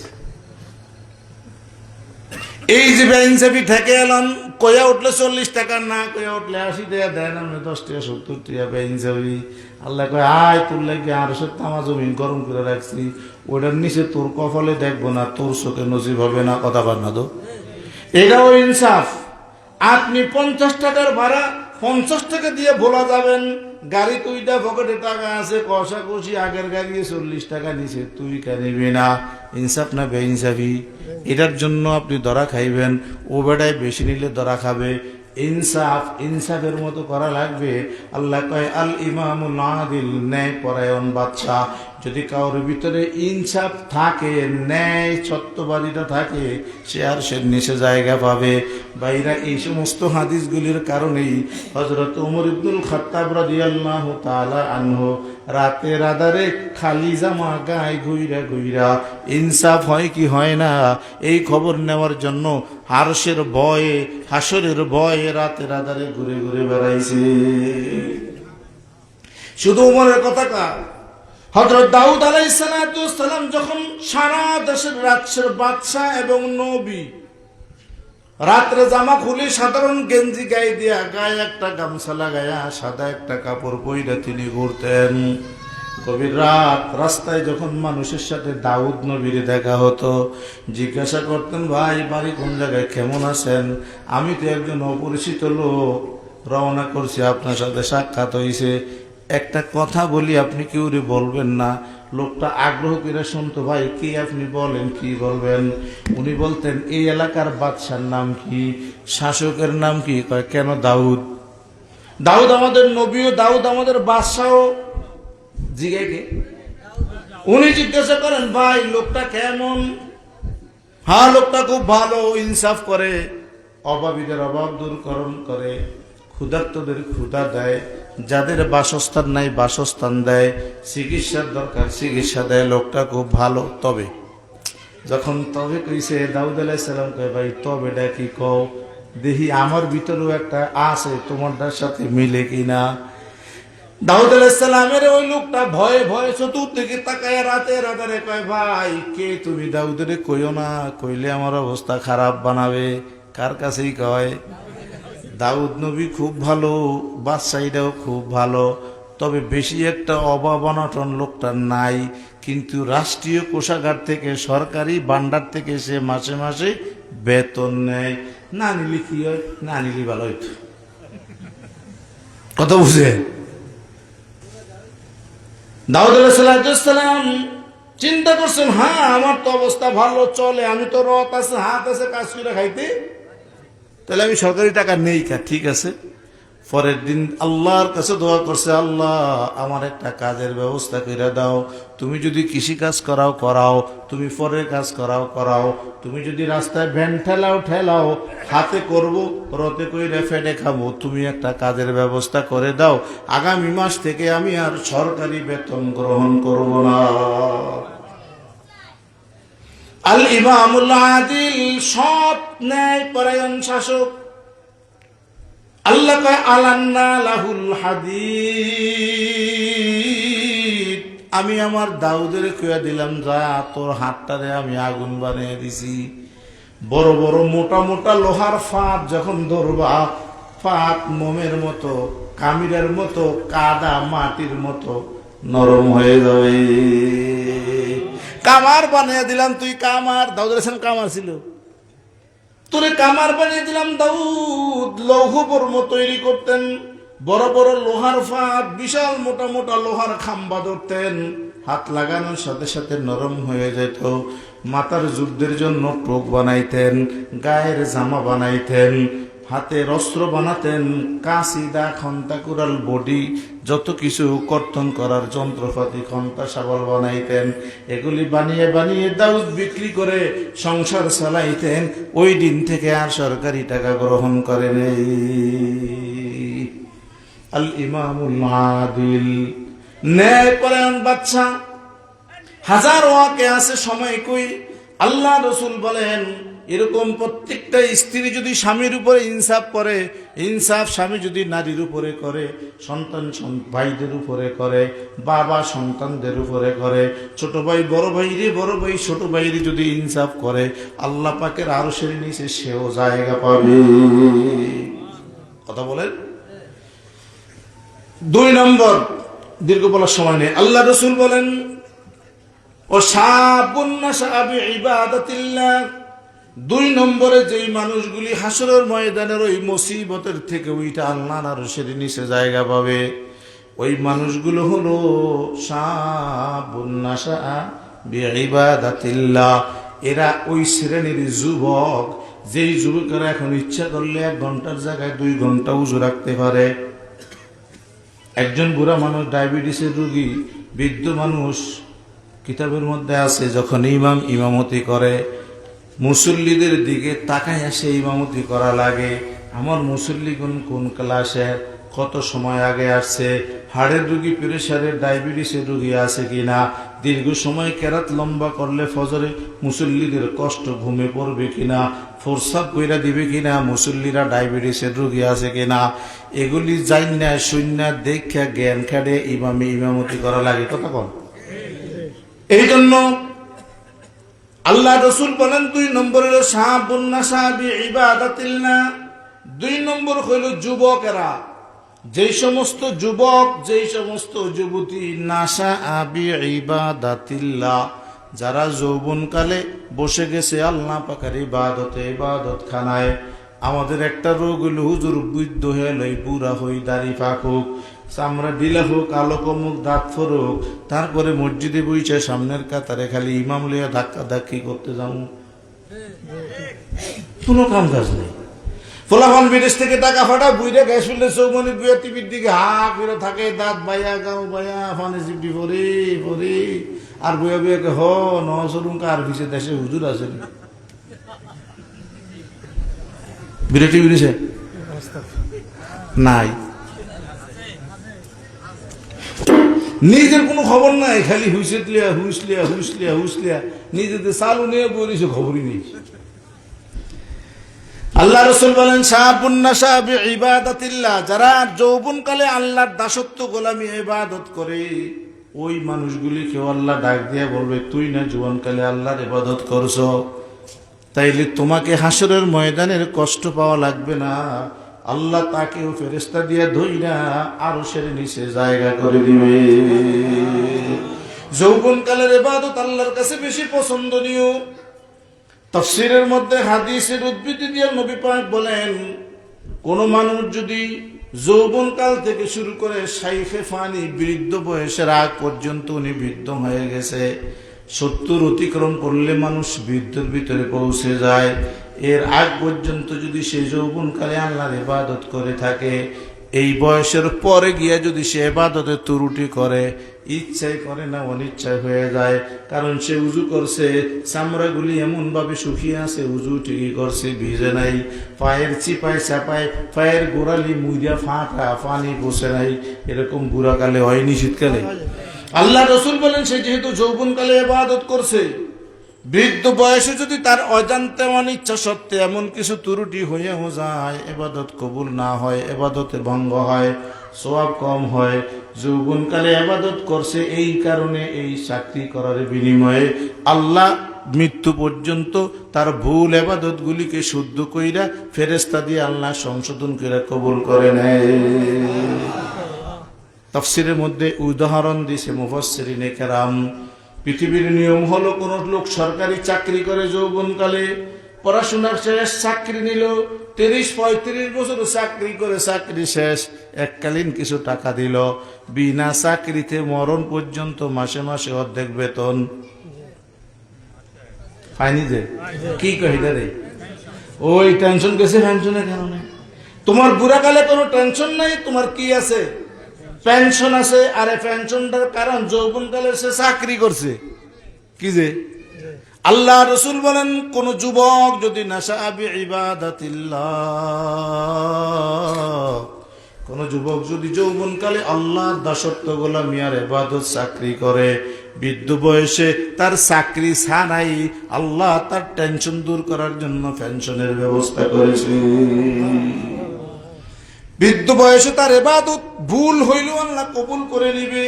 করতে পারে না, কোন ফাঁকে বুড়ার হুজু গেছে, বুড়ার খবরই নাই, আছে না নাই? আল্লাহ কয় সমস্যা নাই, তুই যৌবন কালে যে চাকরি করছো অর্ধেক বেতন তো তুই মাসে মাসে ভাই দিয়েছস। এই জন্য আল্লাহ রসুল বলেন, 2 নম্বরে যারা আল্লাহর আরশের নিচে জায়গা পাবে তারা হলো যুবকরা, যুবতীরা। যারা যৌবনকালে, যুবতীরা যৌবনকালে আল্লাহ পাকের ইবাদত করেছে। যেহেতু কবি বলেন, দরজওয়ানি তওবা করদান, দরজওয়ানি তওবা করদান, শিবায়ে পয়গম্বরি, দরজওয়ানি তওবা করদান, শিবায়ে পয়গম্বরি, অক্ত ফিরে গর্গে জালেম, মিশাওয়াদ ফরহিজগারি। যৌবনকালে, যৌবন বয়সে তওবা ইস্তেগফার ইবাদত করা নবীদের অভ্যাস, নবীদের খাসলত। সব নবীরা যৌবনকালে আল্লাহর ইবাদত বন্দিগিরি করেছেন। এই জন্য যৌবন বয়সে ইবাদত বন্দিগিরি করা পয়গম্বরদের, নবী রাসূলদের অভ্যাস খাসলত। এখনো যদি কেউ যৌবনকালে ইবাদত করে, আল্লাহ রব্বুল আলামিন নবীদের অভ্যাসের সাথে মিল হওয়ার কারণে, আল মারউ মা মান আহাব্বা, পয়গম্বরদের খাসলতের সাথে মিল হওয়ার কারণে উম্মতকে আল্লাহ পয়গম্বরদের সাথে জান্নাতি করে দিবে। শাবুন নাশা বিইবাদাতিল্লাহ, যে যুবক আল্লাহর ইবাদত করছে যৌবনকালে, এই জন্য যৌবনকালের ইবাদত আল্লাহর কাছে দামি। যেহেতু যৌবনটা সে অন্য পথে, কুপথে, খারাপ পথে, গুনার কাজে না নিয়ে সে আল্লাহর কাজে আনছে, এই জন্য আল্লাহ খুশি হয় বেশি, যৌবনকালের ইবাদতের দাম বেশি। এই জন্য যৌবনকালের ইবাদত দিয়ে আল্লাহর কাছে ইস্তেগফার করলে কবুল হয় বেশি। যৌবনকালের ইবাদত দিয়ে আল্লাহর কাছে কিছু চাইলে পাওয়া যায়। অসংখ্য ঘটনা কোরআন হাদিসে আছে, সেদিকে আর গেলাম না। আল্লাহ যেই পৃথিবীতে আমাদের মজলিসে যেই যুবকদেরকে রাখছে, এই যুবকদেরকে যৌবন বয়সটা আল্লাহর ইবাদতে কাটাবার জন্য কবুল করে। রাজুলুন কলবুহু মুআল্লাকুম বিল মাসাজিদ। 3 নম্বর হইল ওই সমস্ত মানুষ, রাজুলুন ওই ব্যক্তি, কলবুহু যাহার অন্তরটা, মুআল্লাকুন লটকে রাখছে, গিট্ট দিয়ে রাখছে, বাজে রাখছে, বিল মাসাজিদ আল্লাহর সিজদার ঘর মসজিদের সাথে। অর্থাৎ যেই না পুরুষ অন্তরটা মসজিদে লটকাইছে, অর্থাৎ ফজর কইরা চলে গেছে, স্কুল কলেজ মাদ্রাসা কৃষি কাজ খাম ব্যবসা বাণিজ্য চাকরি গাড়ি রাস্তায় চলে গেছে, মন্ডার ভিতরে টান, কখন জানি মুয়াজ্জিন আল্লাহু আকবার জোহরের আজান দিবে। হাই হাই হুজুর আজান হইছে, কয়টা বাজে আছে, আজানের বাকি কত? এরকম কিছু বান্দা আছে না নেই? আল্লাহ কয় এইরকম টান, এরকম সম্পর্ক যেই সমস্ত মানুষগুলির সাথে থাকবে, অন্তর্দা মসজিদের সাথে থাকবে।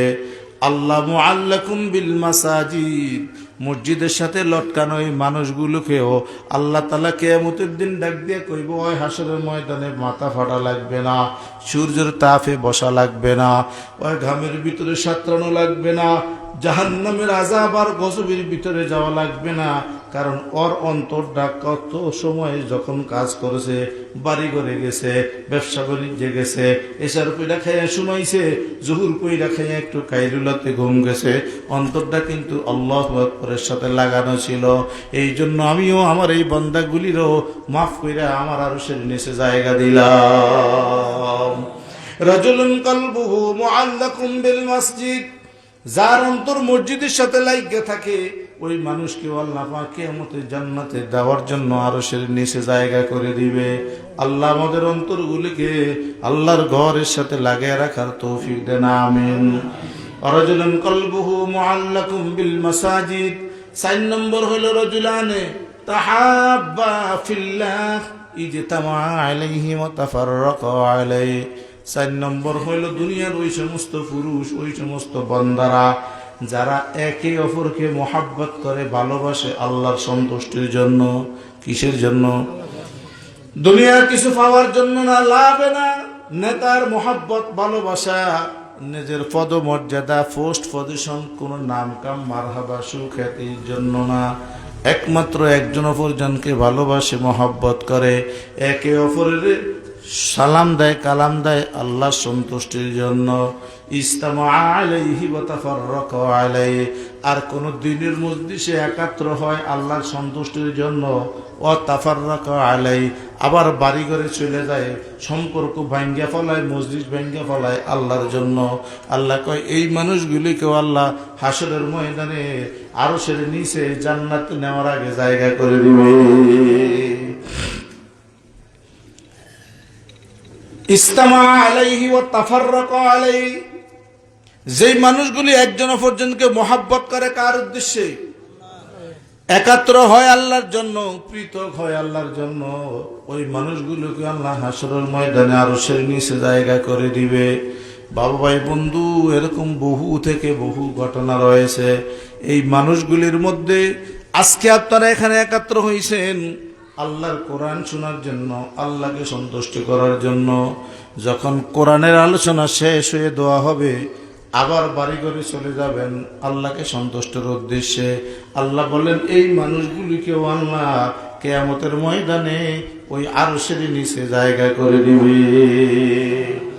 একটা কথা শুনে রাখেন, যারা আরশের নিচে জায়গা পাবেন, শুধু আরাম আর আরাম এরকম না।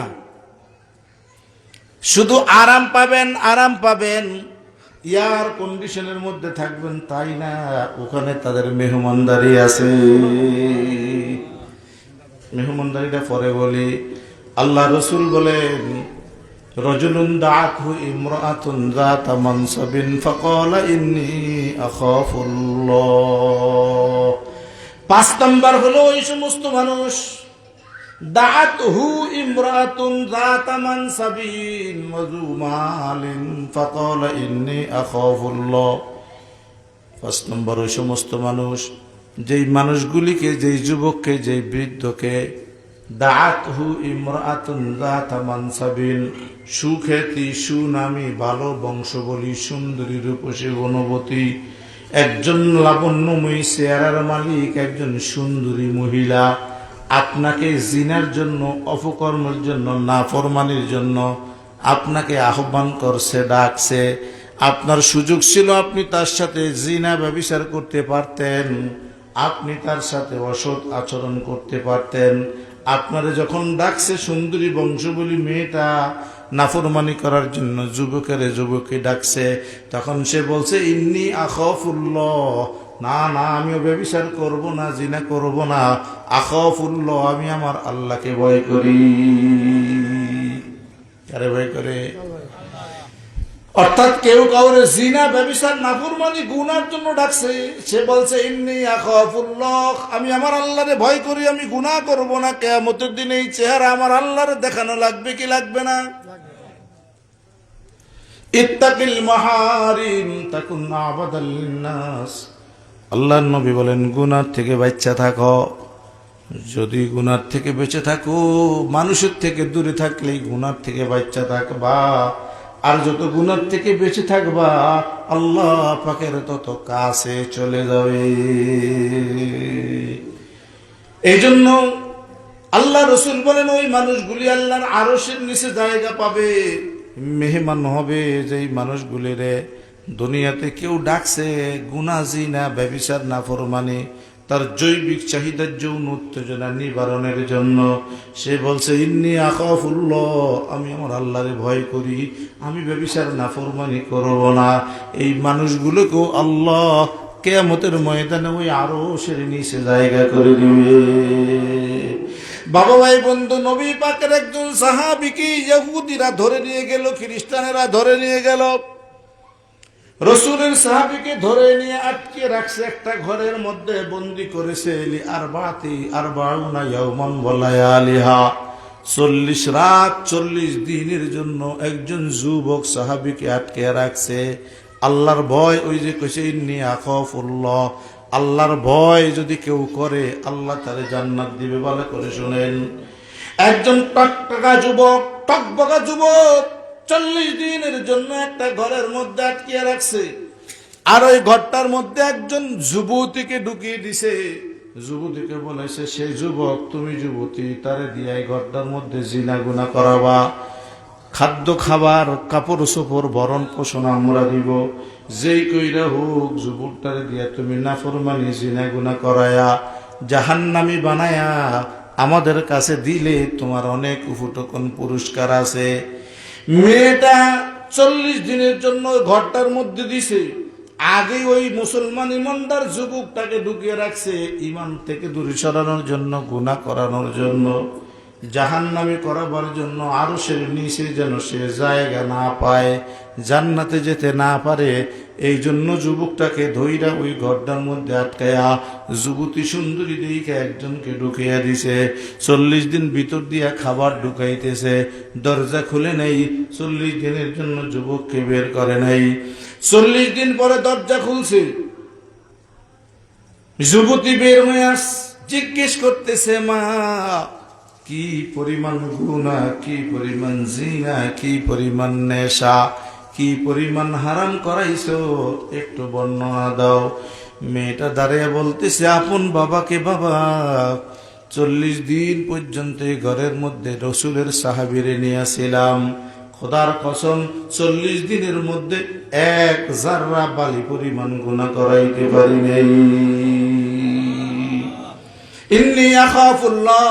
রাজুলুন দাতহু ইমরাতুন যাতা মানসাবিন ফাকালা ইন্নী আখাফুল্লাহ। যেই যুবকরে আল্লাহর বান্দি ডাকবে, আসো যুবক, নাফরমানি করে, জিনা করে, দুইজনের চাহিদা মিটাই।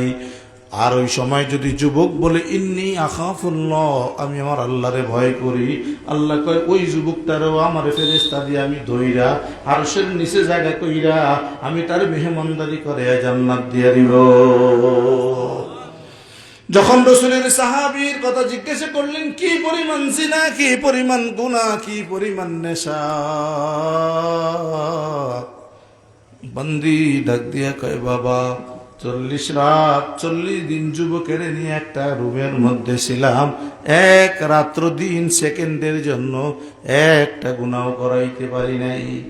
বাবা কয়, মা এত টাকা পয়সা ব্যয় করলাম মুসলমানের ঈমান দুর্বল করার জন্য, ওরে দিয়া জিনা গুনাহ নাফরমানি করায়া আরশের নিচে থেকে সরিয়ে দেওয়ার জন্য, আল্লাহ যেন জান্নাত না দেয় এই জান্নাত থেকে বঞ্চিত করার জন্য তোমাকে দিছি। জিনা গুনাহ করায়া ওরা এখন থেকে মাহরুম করবে বলে মা পারি নাই।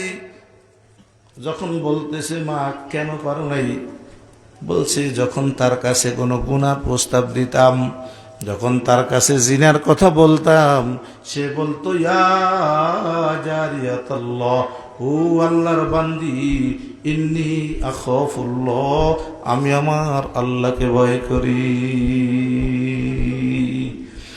বাবা ডাক দিয়া কয়, মা যদি সে তোমাদের সাথে জিনা নাও করে, ব্যভিচার নাও করে, কুনা না করে, তাইলে দোষ নাই। এই 40 দিন 40 রাত তারে যে খাবারটা দিছি, খাবারের সাথে যে পানিও দিছি খাইতে, পানির সাথে মদ মিশিয়ে দিয়েছি, যাতে করে সে মদটা খাইলে তার ইমান দুর্বল হয়ে গুনাহগার হয়, আরশের নিচে থেকে জায়গা থেকে বঞ্চিত হয়, জাহান্নামে যায়। এই জন্য সে যত পানি খাইছে পানির সাথে হারাম মদ মিশিয়ে দিছি। মেয়েটা ডাক দিয়া বলতেছে, বাবা এমন একজন মুসলমান যুবক ওই ঘরটার মধ্যে ছিল, 40 দিনে যতবার যত মিলিয়ন বিলিয়ন ট্রিলিয়ন খরচ করে খাবার দিছ, পানীয় দিছ, খোদার কসম যুবক এক ঢোক পানি তোমাদের দেওয়া পানি থেকে পান করে নাই। আমাদের তোমাদের দেওয়া খাবার থেকে এক লোকমা খাবার যুবক খায় নাই, একটা লোকমা মুখে দেয় নাই, এক গ্লাস পানি তোমাদের খায় নাই, তোমাদের দেওয়া কোনো জিনিসের দিকে যুবক তাকায় নাই।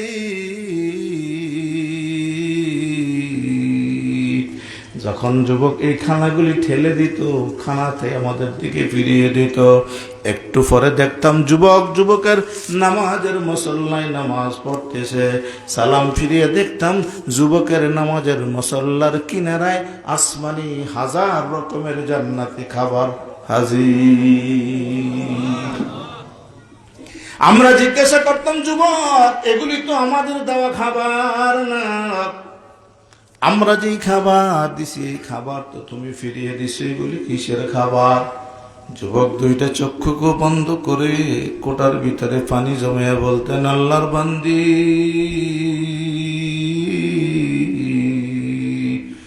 হাযা মিন ফাদলি রব্বি, এই খাবারগুলি আমার আল্লাহর দয়া। আহ করদাম দর্দে মন্দাম, আহ করদম দর্দে মন্দাম, সুখতম দিদারে তু, আহ করদম দর্দে মন্দাম, সুখতম দিদারে তু, তুমি দানি হালে মন্দা মঞ্চে গুয়ম পেশে তু, তুমি দানি হালে মন্দা মঞ্চে গুয়ম পেশে তু, আহ यारू क्या बताओ आह की तासीर को, आह यारू क्या बताओ आह की तासीर को, अर्श तक जाता है लेकिन तुझ तक जाता है नहीं, अर्श तक जाता है लेकिन तुझ तक जाता है नहीं। অন্তরের খবর জানে যিনি, তিনি কে? জোরে বলেন, তার নাম কি? আল্লাহ। মেয়েটা ডাক দিয়ে, বাবা 40 রাত 40 দিন যত পানি দিছ, খাবারের আগে পরে মাঝে খাইতেছে, পানি পান করে নাই, সে তোমাদের খাবারের দিকে তাকায় নাই, বরং তার নামাজের মুসল্লায় সুগ্রান, সুমিষ্টি, সুগ্রানের সুন্দর সুস্বাদু আর রঙের খাবার হাজির হয়ে গেছে। যুবক বলতো, হাদা মিন ফাজলিল্লাহ, এগুলি আল্লাহর পক্ষ থেকে আমার প্রতি দয়া, এগুলি আমার আল্লাহর রিজিক। সেখান থেকে যুবক খাইছে, তোমাদের খাবার যুবক খায় নাই। মেয়ে বলতেছে, বাবা যুবকের দ্বারা কোনো গুনাহ হয়েছে বলে মনে হয় না। বাবা বলতো, মা এই মুসলমানটাকে বেঈমান ইমান থেকে সরানোর জন্য তোমার কাছে দিছি, যখনই তোমাকে হাত দ্বারা ধরছে, হে মুসলমান হিসেবে তার হাতের গুনাহ হয়েছে, তোমার সাথে কথা বললে তাকায় তাকায় তার চোখের গুনাহ হয়েছে, হাইটা আসলে পায়ের গুনাহ হয়েছে। যুবক গুনার থেকে বাহারুম বঞ্চিত হয় নাই, গুনাহ হয়েই গেছে, অনিচ্ছা সত্ত্বেও গুনাহগার হয়েছে। মেয়েটা ডাক দিয়ে কয়, বাবা এমন একজন মুসলমান, আল্লাহর ভয় তার অন্তরে, আমারে তার কাছে রাখছো। যখন তার দিকে যাইতাম, যুবক তার হাতের তালু দিয়া 2টা চোখ চাপ মাইরা ধরতো, আর আমাকে ডাক দিয়ে বলতেন, আল্লাহর বান্দি আমার চোখের সামনে তোমার এই সৌন্দর্য যৌবনের শরীর নিয়ে হাজির হয়েও না, কারণ আমার এই দুইটা চক্ষু আমি আমার আল্লাহকে দেখার জন্য গুনাহ মুক্ত রেখেছি। আমি জানি বেগানা নারীর দিকে তাকাইলে চোখের গুনাহ হয়, চোখ অপবিত্র হয়, আর কিয়ামতের ময়দানে এই অপবিত্র চোখ দিয়া পবিত্র আল্লাহ দেখা যায় না। এই জন্য আমার চোখ দুটো আমি পবিত্র রাখছি আমার আল্লাহ দেখার জন্য। এই ঘরটার মধ্যে তুমি যদি আমার চোখের সামনে আসো আর যুবক হিসাবে তোমার দিকে আমার নজর পইরা যায়, তাইলে কিন্তু আমার চোখটা অপবিত্র হবে, চোখের গুনাহ হবে। আর এই গুনাহগার চোখ দিয়া, গুনাহমুক্ত গুনাহযুক্ত চক্ষু দিয়া, এই গুনাহযুক্ত চোখ আর অপবিত্র চোখ দুইটা দিয়া পবিত্র আল্লাহ দেখা যাবে না। এই কথা বললে যুবক তার হাতকে চোখ দিয়া সাইপা ধরে রাখতেন, হাতের সাফে চোখ বন্ধ রাখতেন। তার কাছে গেছি কিন্তু চোখের গুনাহ তার হয় নাই। শুধু তাই নয়, যুবকের দিয়া গুনাহ করাবার উদ্দেশ্যে যুবকের বিছনায় গিয়ে রাতের আধারে শুয়া যখন অনিচ্ছা সত্যি একটু পরে আমার ঘুম হয়ে যেত, কিছুক্ষণ পরে দেখতাম যুবকের বিছানায় নাই। আমি যুবকের নিয়ে যাই বিছানায়, রাতের আধারে জিনা করবে, গুনাহ করবে, যৌবনের তাড়নায় সে আমার সাথে ব্যভিচারে লিপ্ত হবে। তোমাদের আশা পূরণ হবে, সে গুনাহ করার কারণে আল্লাহর আরশের থেকে জায়গা পাবে না, সরে যাবে। এই জন্য যুবকের বিছানায় গিয়ে রাত্রে যুবকের কাছে ঘুমাইতাম। কিছুক্ষণ পরে দেখতাম মানুষের কান্দার আওয়াজ।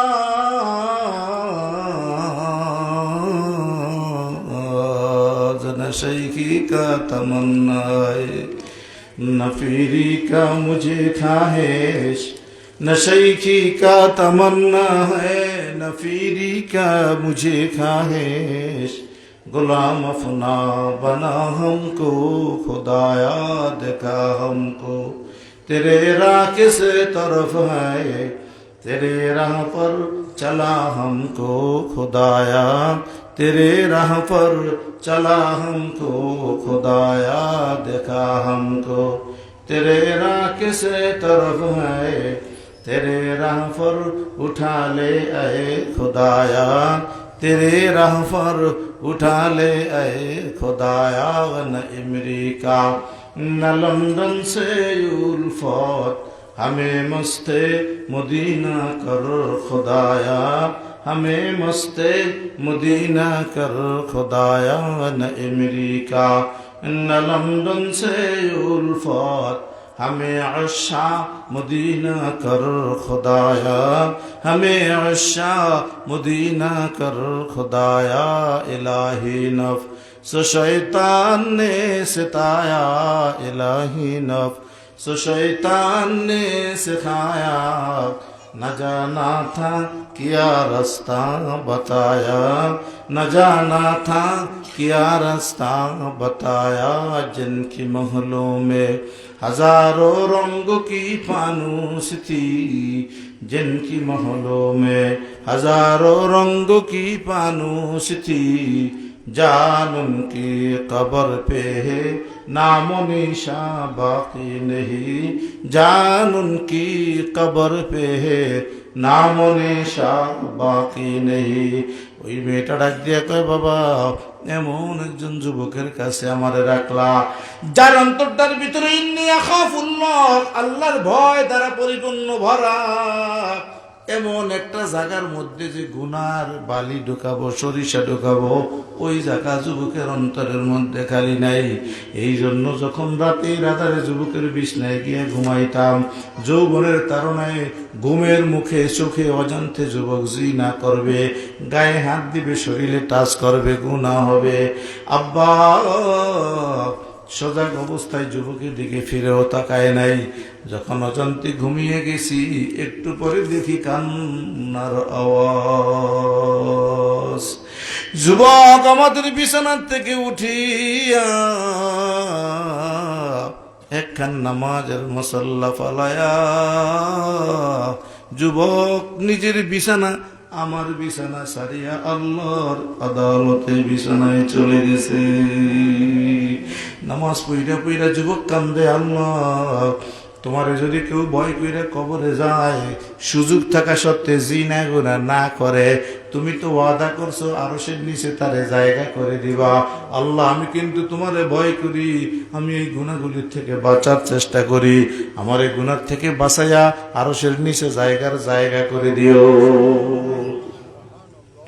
বাবা তোমার ওই যুবক এরকম করে রাতে রাধারে বিছনায় গিয়া কাঁদতো। এজন্য যুবকের দিয়া কোনোদিন জিনা করাইতে পারি নাই। মুখের গুনাহ, হাতের গুনাহ, চোখের গুনাহ, পায়ের গুনাহ, কল্পনা জল্পনার গুনাহ করাইতে পারি নাই। তোমরা যে প্রতিনিয়ত খাবার দিছো বাবা, এই খাবার খাওয়াইয়া তারে সেই গুনাহ তার হয় নাই। ও আব্বা 40 দিন 40 রাত চলে গেছে। যুবক খালি ইন্নিয়া খাফুল্লাহ, আমি আল্লাহরে ভয় করি। এত হাজারো সুযোগ যুবকের হাতে, যুবক কিন্তু আল্লাহর ভয়ের কারণে আরশের নিচে জায়গা পাওয়ার লোভে আমার সাথে নাফরমানি করে নাই। মা রজুলনে দাঁত হই ইমরাতুন, যেই রজুলের যেই ব্যক্তির মহিলায় ডাকে, মেয়েটা যুবতীরা ডাকে অপকর্ম জিনা করার জন্য, অথচ যুবতী সাধারণ কোনো মেয়ে না, বংশের না, মানসাবিন সম্মানী ইজ্জতওয়ালা ব্যক্তিত্ব, অস্তিত্ব ভালো একজন মহিলা তারে ডাকছে, সুন্দরী যুবতী ডাকছে, বংশবলী মহিলা মেয়ে তারে ডাকছে।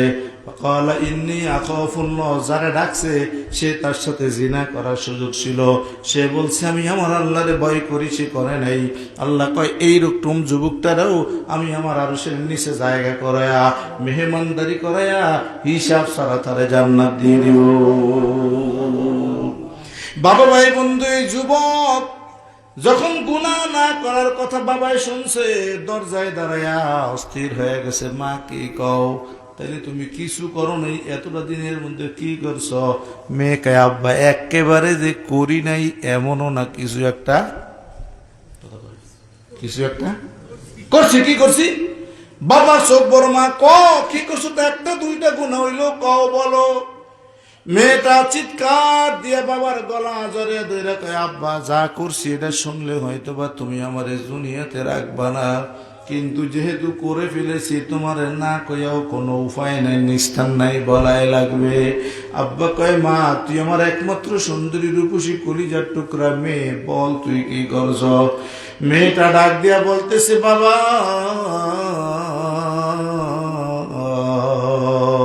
যেই যুবকের দিয়া গুনাহ করায়া অন্তর থেকে আল্লাহর মহব্বত ভালোবাসা ভয় সরায়া জাহান্নামী বানাইতে দিলা, যুবকের দিয়া গুনাহ তো করাইতে পারি নাই, বরং এই 40 রাত 40 দিন যুবকের কাছে থাইকা, যুবকের কাম দেখা, যুবকের কথা শুনিয়া কেন জানি মনের অজান্তে হুশ জ্ঞানে যুবকের হাতে হাত দিয়া কালিমা পড়িয়া মুসলমান হয়ে গেছি। মেয়ের বাবা ডাক দিয়া কয় মা তুষের আগুন জ্বালাইয়া দিলি, তুই যখন এই কথাগুলি বলতেছিলি সাহস করে তোর কাছে বলতে পারি নাই, তখন থেকেই মনের মধ্যে ঢেউ আর তরঙ্গ আর তুফান আর বন্যা চলতেছিল। আমার মনে হয় আমি এখনই গিয়া যুবকের হাতে হাত দিয়া কালিমা পরে আমিও মুসলমান হয়ে যাই। ডাক দিয়ে বলতেছে মা তুই যেহেতু যুবকের হাতে হাত দিয়া মুসলমান হয়ে গেছো, যুবকের ডাক আমারও যেন সে কালিমা পড়াইয়া মুসলমান বানাইয়া দেয়। বাবু এই বন্ধু অনেক লম্বা ইতিহাস, আমি সেদিকে যাওয়ার উদ্দেশ্য না। এখানে যখন যুবতী যুবকের ডাকছে, জাতু ইমরাতুন জাতা মানসাবিন ফাকালা ইন্নী আখাফুল্লাহ, আল্লাহ বলেন আরশের নিচে ওই যুবকেরা ওই পুরুষেরা ছায়া পাবে যেই পুরুষের কোন নারী ডাকছে আপনি আসেন অপকর্ম জিনা করি, কারণ সুযোগ আছে।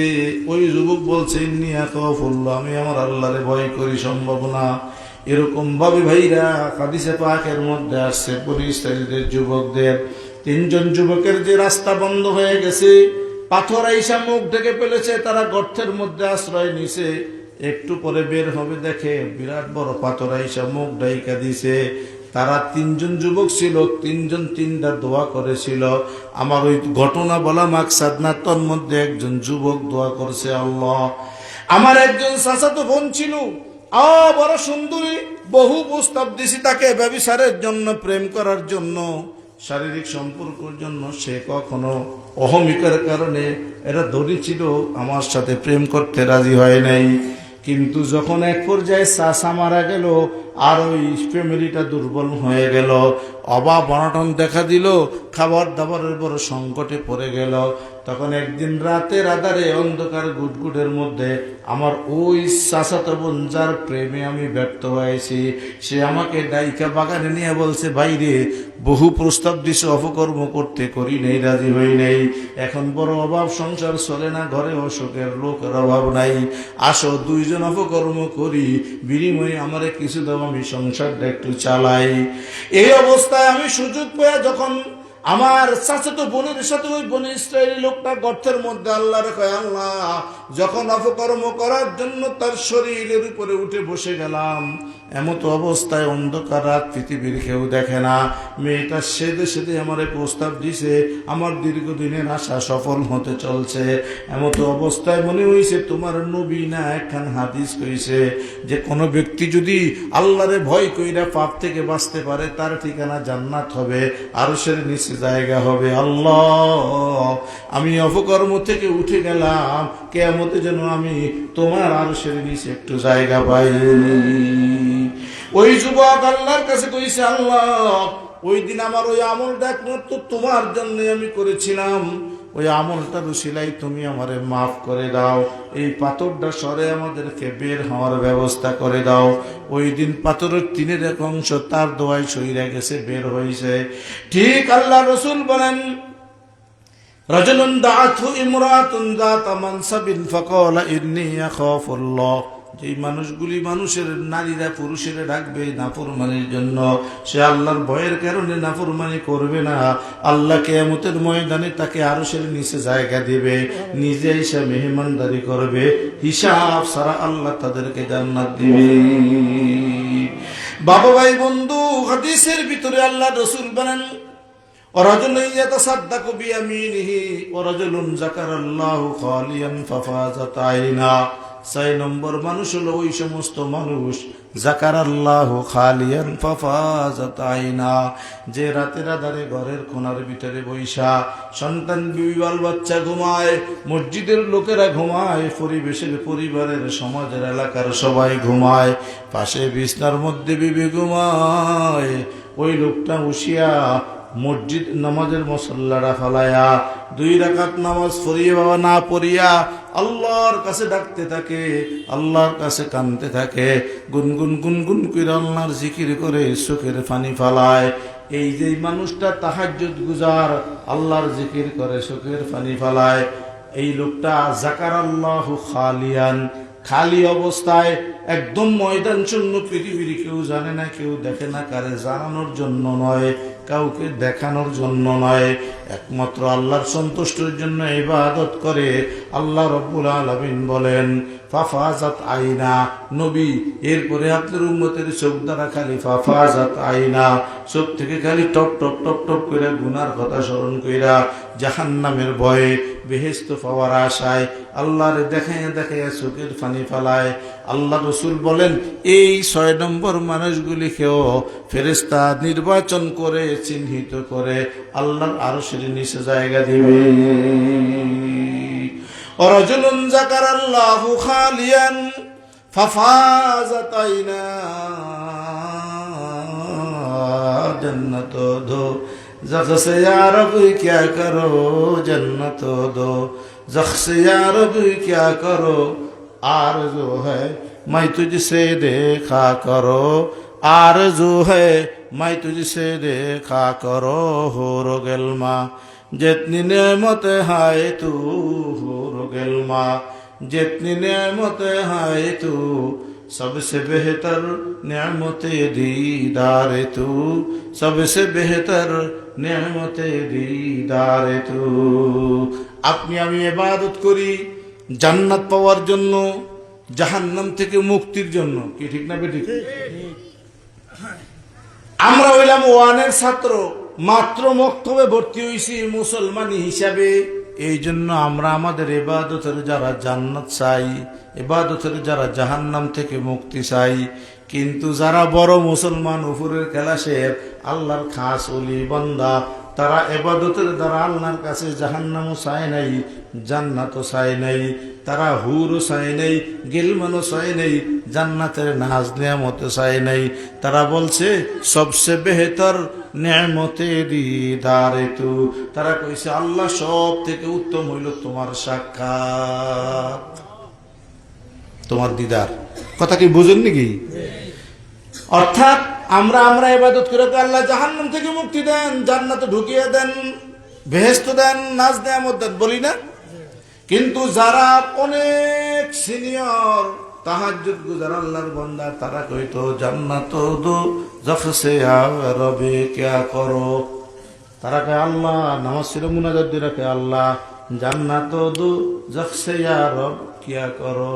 আল্লাহর কে আল্লাহ তোমার দুজক দিয়ে আমি কি লাভ করুন, তোমার বেহেশত দিয়ে আমার কি লাভ হবে। আরজু হে মাই তুঝসে দেখা করো, আমার আকাঙ্ক্ষা, আমার আরজু হলো আমি তুমি আল্লাহর সাথে দেখা করো। আমরা তো ইবাদত দ্বারা বেহেশত দেন, দুজকের থেকে মুক্তি। আর যারা আল্লাহর ওলি হেরাকে দূর জান্নাত আর জাহান্নাম, এগুলি আমার কিছু না। জান্নাতের খাওন বালাখানা এগুলি আমার দরকার নাই। আর মাই তো যে দেখা করো, আমার আশা হলো আমি তুমি আল্লাহর সাথে দেখা করো। কেন? তাদের কথা হলো আল্লাহর সাথে যদি দেখা করি, আল্লাহ যদি পাওয়া যায়, আল্লাহ যদি আমার হয়, তাহলে দুজক বেহেশত যা আছে যা ব্যক্তিত্ব আমার। কি কথা কন না? জারিকা আশিকা জারিয়াতান সাউদা আ, এই নামে একটা ঘটনা আছে। আশিকা জারিয়াতান সাউদা, সাউদা কালো, কালো একজন দাসী, এর উপরে এর প্রেমে পাগল হয়েছে একজন বাদশা। বাদশা ছিল হারুন রশিদ। এই বাদশা হারুন রশিদ ওই বান্দির উপরে পাগল হয়েছিল, খুব কালা বান্দি যা কইতো তা। ওর সুন্দরী সুন্দরী আরো কত বান্দি দাসী আছে, এগুলো পাত্তাই দিত না। কালো বিশ্রী কুশ্রী ঠোঁট মোড়া, এইটা যা কইতো বাদশা গিয়ার কথাই শুনতো।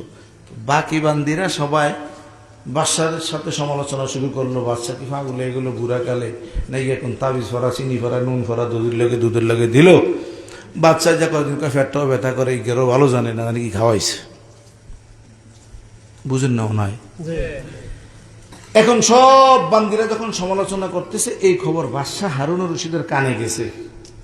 কানে যাওয়ার পরে বাদশা বলল, কিরে আমি বান্দির উপরে পাগল হইলাম কিল্লিগের, ওরা কয় কি? তখন বাদশা হারুন রশিদ একদিন সব বান্দিদেরকে একত্র করলেন, করে বাদশা হারুন রশিদ কেউরে কিছু বুঝতে, এমনকি কালো বান্দিরও বলে নাই, সুন্দরীরও বলে নাই। বাদশা হারুন রশিদের একটা বংশীয় পেয়ালা ছিল, তার উত্তরাধিকারী পূর্বপুরুষ থেকে একটা পান পাত্র, যেটা দিয়ে পানি পান করতেন, যে পেয়ালা আছে না আগে, বিশাল দামি স্বর্ণের পেয়ালা ছিল। এই পেয়ালাটা না ছাড়া লাগবো না, এই পেয়ালা দিয়ে সে পানি পান করতো। বাদশার দাদা 14 পুরুষ, তালই বাউই, এরপরে দাদায় দাদা দাদা দাদা বাপের বাপের বাপের পরে এইতে, অনেক পুরাতন, এটা খুব স্মৃতি বিজড়িত পেয়ালা। তো বাদশাহ এই পেয়ালাটা এরকম হাতে দিয়ে কইছে, বান্দি সবগুলিরে দাঁড় করাইছে লাইনে লাইনে, এই বেশি এলো কালোটা দিয়ে কইছে, ধরো বান্দি, সেই সাহস থাকলে আমরা হয়ে গেল। কালো বান্দিকে ওরে বাবা রে, এই পেয়ালার ইতিহাস জানিত, এই পেয়ালা এই 14 পুরুষা পেয়ালা, এটা ভাঙন তো ভালো কথা, এটা দিকে কেউ চোখ খুলিয়ে চাইলে চোখ খুলে নেবে বাচ্চায়, আমারে পরীক্ষা করে না, না বাবা মাফ চাই, এই পেয়ালাই ভাঙতাম না। দ্বিতীয় বান্দিরে কইছে তুমি ভাঙ্গো, তৃতীয় ভাঙ্গি কয় না ভাঙতে পারব না, তুমি ভাঙ্গো, ভাঙতে পারবো না। করতে করতে ঘুরতে ঘুরতে ঘুরতে ঘুরতে পেয়ালা একদম সভাপতি পর্যন্ত আইছে। তো সভাপতির এই পাশে কালাবান্দি, এতে কইলে তো ভেজাল আছে। একদম পাশে কালো বান্দি, বিশ্রী কুশ্রী, যার কথা সারা বাচ্চা চলে না, যারে খুব পছন্দ করে, যার প্রশংসা করে। এই কারণে বাকি সুন্দরী বান্দিরা বাচ্চার উপরে খেপিয়া খেপিয়া পাবলিকা লাগে, মরা মানুষ কবর জেরাত করিনি, আল্লাহ তো জানে, সমালোচনা করছে।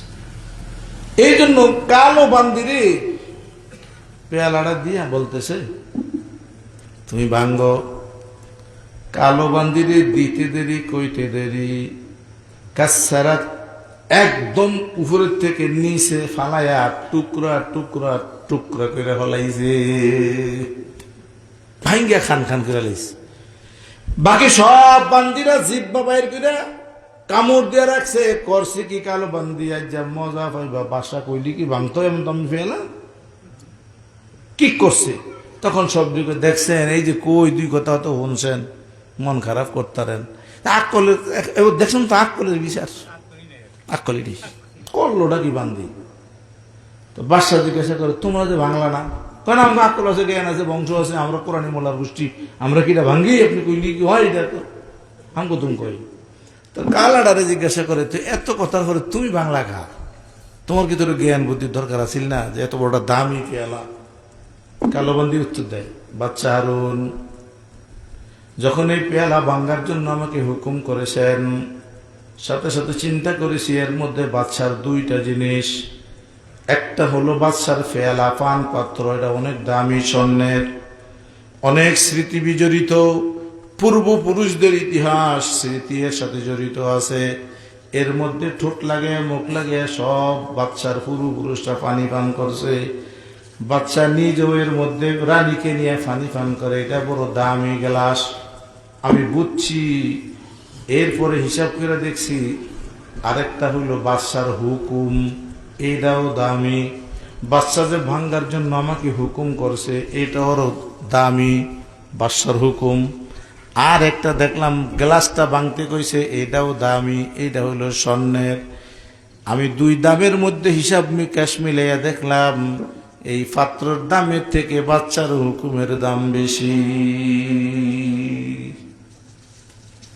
এটার থেকে হুকুমের দাম বেশি। এই জন্য কম দামি পেয়ালাটা বেশি দামা হুকুমটা ঠিক রাখতে গিয়া ভাঙ্গা বলাইছি। জব ঠিক আছে নি? তখন বাচ্চা হারুন রশিদ সুন্দরী বান্দিদের দিকে তাকে জিজ্ঞাসা করে, কও না কে, জবাব দাও। তোমরা তো এটার দাম চাইলা, আমার দাম বুঝলা না। আমি যে কইছি ভাঙ্গো, এইটা তো বুঝলা না। এইটার দামের থেকে আমার হুকুমের দামের ছোট করছো, আমার দাম তো বেশি ছিল। এটা বুঝছো, তোমরা বুঝলা না। আমি এই জ্ঞানের কারণে এই কালো বান্দিরে ভালো হয়েছে। এই কালো বান্দি, সুন্দরী বান্দি সবগুলোর একাত্র কইরা বাচ্চা একটা বস্তায় না দাঁড় করাইছে। বস্তাটার মধ্যে অর্ধেক হইছে স্বর্ণের টাকা, অর্ধেক হইছে রূপার টাকা। দুইগুলি একাত্র কইরা বস্তায় না দাঁড় করাইছে। বলছে, এই কালো বান্দি, এই সুন্দরী বান্দি, আমার দাস দাসীরা ভালো করে শোনো, বস্তাটারে একটা টান দিয়ে কাইটা ফেলে কাত করে দিব। এর থেকে স্বর্ণের টাকাও পড়বে, রূপার টাকাও। যে যা নিতে পারো, যে যা কুড়াইতে পারো, সেগুলোর মালিক সে। এখান থেকে আমার কোনো দাবি নাই, এগুলি আমি এমনিতে তোমাদেরকে দিয়ে দিলাম, নিয়ে নিও। যখন এই কথা বলেছে, সবাই অ্যাটেনশন, প্লিজ, লিভার পিরিয়ড তৈরি, গামছা মাজা বাইন্দা তৈয়া, বেনিটি বুনিটি ফালাইয়া সব তৈরি হয়েছে। কেউ এমনি খাও দিব, কে এমনি লইব, যার যার প্রিপারেশন। যখন বাচ্চা আস্তে চাক্কু দিয়ে টান দিয়ে বস্তা কাট করে দিলেন, জব জব জব জব করে যখন স্বর্ণ রূপার কাঁচা টাকাগুলি পড়তেছে, বান্দিরা গুতো গুতি ঠেলা ঠেলি কান্না কান্নি করে যে যা পড়ছে লইছে। কালো বান্দি দাঁড়ায় আছে, সবাই যে যা নিচে কম বেশি ধাক্কা ধাক্কি করে যে যা খাইতারে কেউ নেওয়ার পরে সবাই কিন্তু আছে, দেখছেন বাচ্চা বেকু কয় বছর কামাই করে কি খাইব, আর আমরা অল্পতে তো কাম শেষ, অন বান্ধি আমরা রাহু, বান্দালি করার থেকে বান্দালি রাহু, এমন পাওয়া পাইছি আপনার স্বর্ণ রূপার টাকা। কালো বান্দিরে দাঁড়ানোর পরে সবার সামনে জিজ্ঞাসা করে, বান্দি, কেমন বোকার স্বর্গে বাস করো, তুমি কেন একটা টাকাও খুঁজা লইলে না, একটা টাকাও কেন কুড়াইলে না? সবাই তো কুড়িয়ে কুড়িয়ে টাকা নিয়ে গেল। কালো বান্দি ডাক দিয়া কয়, হারুন রে, আমি তো তোমার জামার আস্তিন মানে আসাল আমি তো তোমার আমার হাতা ধইরা দাঁড়িয়ে আছি।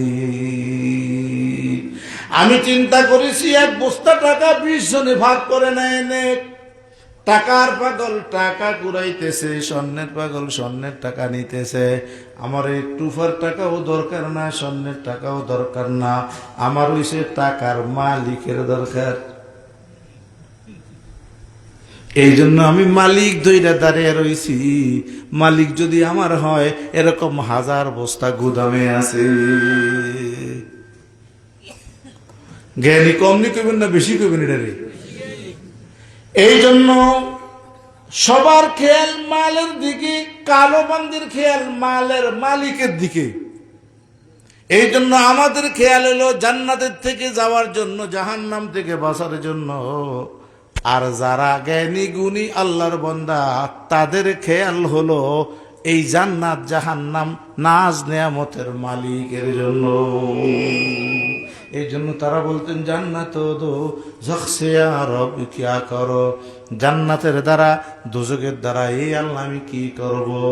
উরুগল মা जितने नेमत है तू सबसे बेहतर नेमत दीदार तू हुरगल মা जितने नेमत है तू, হুর আছে, গেলমান আছে, জান্নাতে যত নেয়ামত আছে সব থেকে আমার বেশি প্রিয় হইল তুমি মালিকের সাথে দিদার করা।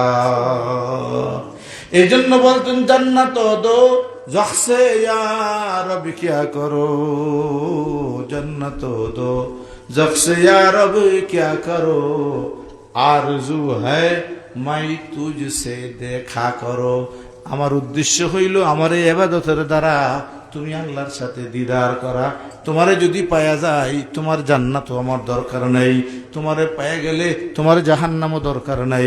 তোমাকে পেয়ে গেলে তোমার নাজ নেয়ামত হুর গেল আমার দরকার। তারা ইবাদত করতেন এই জন্য। আর আমরা ইবাদত করি আর নিচের খেলা সত্য, আমরা সরাসরি পড়ি, আমরা ইবাদত করি জান্নাত থেকে জান্নাতে যাওয়া, জাহান্নাম থেকে বাঁচার জন্য। কথা কি বুঝাইছে ভাই? এই জন্য আল্লাহ রসুল বলেন, قال النبي صلى الله عليه وسلم دعت امرأة ذات منصب فقال إني أخاف الله ذكر الله خاليا ففازت عينا। রাতে রাদারে উঠা ওই ব্যক্তি যে জিকির করে চোখ থেকে পানি পড়ে, কার জন্য? আল্লাহর জন্য। আর আল্লাহকে ডাক দিয়ে কয়, আল্লাহ আমি ছোট ইমানদার, আমি গুনাহগার মানুষ, আমার ইবাদতের দ্বারা জান্নাত দান করেন, আমার তওবা ইস্তেগফারের দ্বারা জাহান্নাম থেকে আমাকে মুক্তি দান করেন। এই কথাগুলি কান্দা কান্দা যেই মানুষগুলি বলে চোখের থেকে পানি ঝরে, আল্লাহ তাআলা 6 নম্বর ওই মানুষগুলিকেও হাসরের ময়দানে আল্লাহর আরশের নিচে জায়গা দিবে। কয় নম্বর হইছে?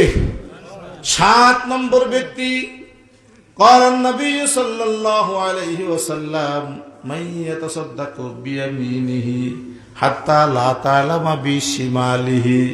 7 নম্বর হইল ওই মানুষগুলোকে আল্লাহ কিয়ামতের দিন আরশের নিচে জায়গা দিবে, যেই মানুষগুলো দান করেছে ডান হাতে, জানে না তার বাম পাশের হাতে।